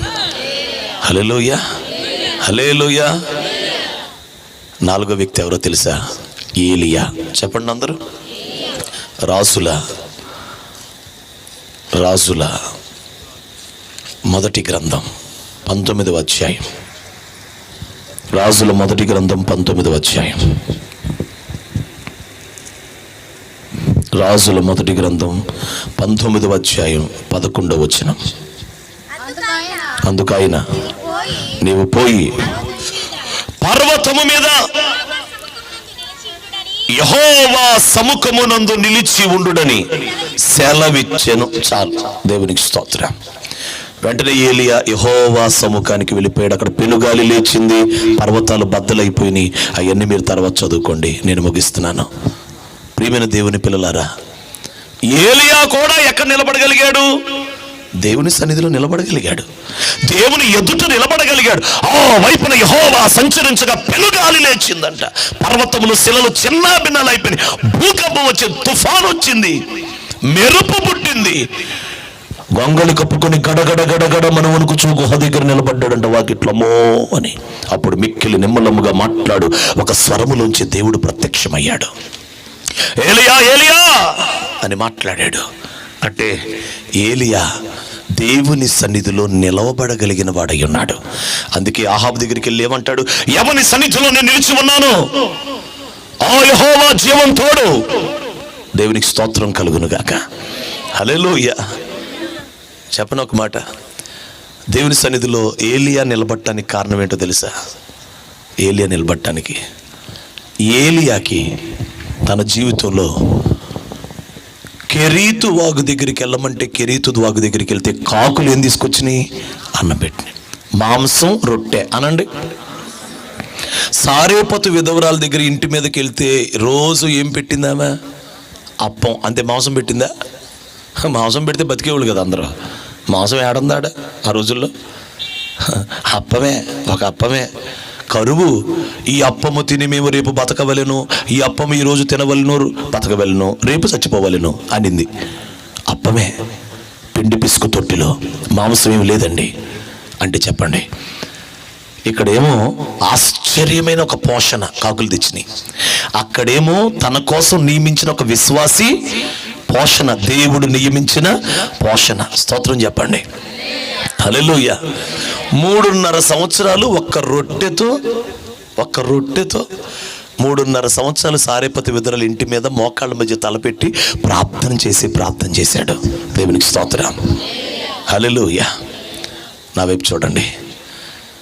దేవుని కార్యములు జరిగించుటకు, అమ్మ చూడు, దేవుని కార్యములు జరిగించుటకు దేవుని యొద్ద నుండి తనకు ఏమీ సమృద్ధి అయినటువంటి పోషణ, సమృద్ధి అయినటువంటి వసతులు, సమృద్ధి అయినటువంటి ఆహారం, సమృద్ధి అయినటువంటి తన కనీసపు అవసరతలు తీరకపోయినా సరే అతడు దేవుని కార్యాల కొరకే రోషం కలిగి ప్రార్థన తగ్గల, రోషం తగ్గల, విజ్ఞాపన తగ్గల, కర్మేలు కొండ మీద అగ్నిని దింపేదాకా తనకి కనీస అవసరతలు కూడా లేకపోయినా దేవుని కార్యాల కోసమే నిలబడ్డాడు. దేవునికి స్తోత్రం. దీనికి నేను పెట్టే పేరేంటో తెలుసా? నా వైపు చూడండి. ఇతడు దేవుని కొరకు వైరాగ్యము గలవాడు. చెప్పండి, దేవుని కొరకు. అంటే వస్త్రం లేకపోయినా పరిచర్యలో ఏం తేడా ఉండదు. దేవుడు తిండి మనకు కొంచెం తగ్గించేసినా ప్రార్థన తగ్గదు, డబ్బులు తగ్గించేసినా ప్రార్థన తగ్గదు, జీతం తగ్గిపోయినా ప్రార్థన తగ్గదు, రోగం వచ్చినా ప్రార్థన తగ్గదు, సమస్యలు వచ్చినా ప్రార్థన తగ్గదు. దాని పేరు వైరాగ్యం. కనీస అవసరతలు తీరకపోయినా దేవుని కార్యాల కొరకే మొరపెడుతూ ఉన్నాడు కాబట్టి దేవుని సన్నిధిలో నిలబడి ఉండగలిగాడు. అందుకే దేవుని సన్నిధి నుంచి అగ్నిరథాలు వచ్చినాయి. ఆ అగ్నిరథాలు ఎక్కి దేవుని దగ్గరికి వెళ్ళిపోయాడు. శరీరములో చనిపోకుండా వెళ్ళిపోయాడు. దేవునికి స్తోత్రం. హల్లెలూయా. దేవుని యొద్దకు కొనిపోబడ్డాడు. కారణం ఏంటో తెలుసా? వైరాగ్యం. నేటి క్రైస్తవ్యానికి ఏం కావాలో తెలుసా? స్తోత్రం చెప్పండి. మాకు ఈ భూమి మీద ఏమున్నా లేకపోయినా యేసు ఉంటే చాలు అనాలి. చెప్పట్లేదేంటి ఎవరో? హల్లెలూయా. మాకు భూమి మీద ఏమున్నా లేకపోయినా యేసు ఉంటే చాలు అనగలిగితే దాని పేరు వైరాగ్యం. కష్టం వస్తుందా? రాని. ఇబ్బంది వస్తుందా? రాని. కరువా? రాని. దుఃఖమా, ఇబ్బందా, శ్రమ రాని, రోగమా, వ్యాధా రా అని దేవుని విషయమే ఆసక్తి తగ్గకుండా, దేవుని కార్యాల కొరకు ప్రార్థన తగ్గకుండా ఎవరు వైరాగ్యముతో ఆ శ్రమని భరిస్తూ సాగిపోతూ ఉంటారో వారే రేపు ఆయన ఎదుటి నిలబడగలరు. హల్లెలూయా, హల్లెలూయా. ప్రభు ఏమన్నాడు తెలుసా? నాతో కూడా శ్రమ పడిన ఎడల మీరు నాతో కూడా ఏలుతారు. మనం ఆయనతో శ్రమ పడితే ఆయనతో కూడా మనం ఏలుతాం, ఏలుబడి చేస్తాం ఆయనతో కూడా మనం. హల్లెలూయా. కాబట్టి శ్రమలకు నిలిచేవారు మాత్రమే యేసయ్య ఎదుట రేపు నిలబడగలుగుతారు. శ్రమలకు నిలవలేని వాళ్ళు కాదు, శ్రమలకు నిలిచేవాళ్ళు. దేవునికి స్తోత్రం. ఈ రాత్రి 4 వ్యక్తులను మీ ముందుకు తీసుకొని వచ్చాం. ఒకటి ఆదాం. అపవాదికి చోటు ఇవ్వకుండా అపవాది తంత్రములు ఎరిగి వాడిని జయిస్తే మనం దేవుని ఎదుట నిలబడతాం. 2 అబ్రహాం. దేవుని చిత్తము ఎంత కష్టమైనదైనా దేవుని చిత్తాన్ని మనం చెయ్యాలి. దేవునికి స్తోత్రం. ఖచ్చితంగా రేపు నువ్వు నిలబడతావు దేవుని ఎదుట. నెంబర్ 3 మోషే. ఇల్లంతట్లో నమ్మకస్తుడు, అనగా దేవుని ఉద్దేశములను, మనసును, హృదయమును ఎరిగి మనము చేసే ప్రతిదీ అది నమ్మకస్తుల జాబితాలోకి తేబడుతుంది. ఆయన ఉద్దేశములు ఎరిగి జీవించే ఒక నమ్మకమైన జీవితం చేసేవాళ్ళు ఆయన ఎదుట ఉంటారు, వారు నమ్మకస్తులు. నెంబర్ 4 ఏలియా. కనీస అవసరతలు లేకపోయినా షోమ్రోనులో యెహోవాయే దేవుడని రుజువు చేయాలి. కర్మేలు కొండ మీద అగ్ని దిగి రావాలి. అందుకు కనీస అవసరతలు లేకపోయినా దేవుని పాదాలు పట్టుకొని రోషంతో దేవుని కార్యాల కొరకు ఆసక్తి తగ్గకుండా ప్రార్థనలో కొనసాగిన ఏలియా వంటి వారు రేపు దేవుని సన్నిధిలో నిలబడతారు. హల్లెలూయా. ఇదంతా సశేషమే, ఇదంతా పూర్తిగా ఇదే అంటానికి లేదు. ఆయన ఎదురు నిలబడాలనే చాలా విషయాలు ఉన్నాయి. మీకు చెప్పిన 4 విషయాలు మీ ముందుకు తెచ్చుకోండి. అపవాదిని జయిస్తామయ్యా, వారి తంత్రాలకి ఇక లోబడవు నాయన. మేము ఎంత కష్టమైనా నీ చిత్తం చేయడానికి ఇష్టపడతామయ్యా. నీ హృదయం ఎరిగి మేము నమ్మకస్తులుగా నడుచుకుంటామయ్యా. మోషేలాగా కష్టాలు, ఇబ్బందులు వచ్చినా, శ్రమ వచ్చినా, నా దగ్గర ఏమి లేకపోయినా నిన్ను, నీ కార్యాలు చేసే విషయంలో, నిన్ను వెంబడించే విషయంలో ఆసక్తి కలిగి ముందుకెళ్తాను, వైరాగ్యం కలిగి ఉంటానయ్యా అంటే ఆయన సన్నిధిలో నువ్వు నిలుచుంటావు. మీరున్న చోట ఒకసారి లేచి నిలబడండి. ప్రభు సన్నిధిలో లేచి నిలబడి ఈ మాటలు ఏదైనా ఒక్కటైనా మీ హృదయాన్ని తాకుంటే, అయ్యా మనుష్య కుమారుని ఎదుట మేము నిలబడాలి. థ్యాంక్ యూ హోలీ స్పిరిట్ గా.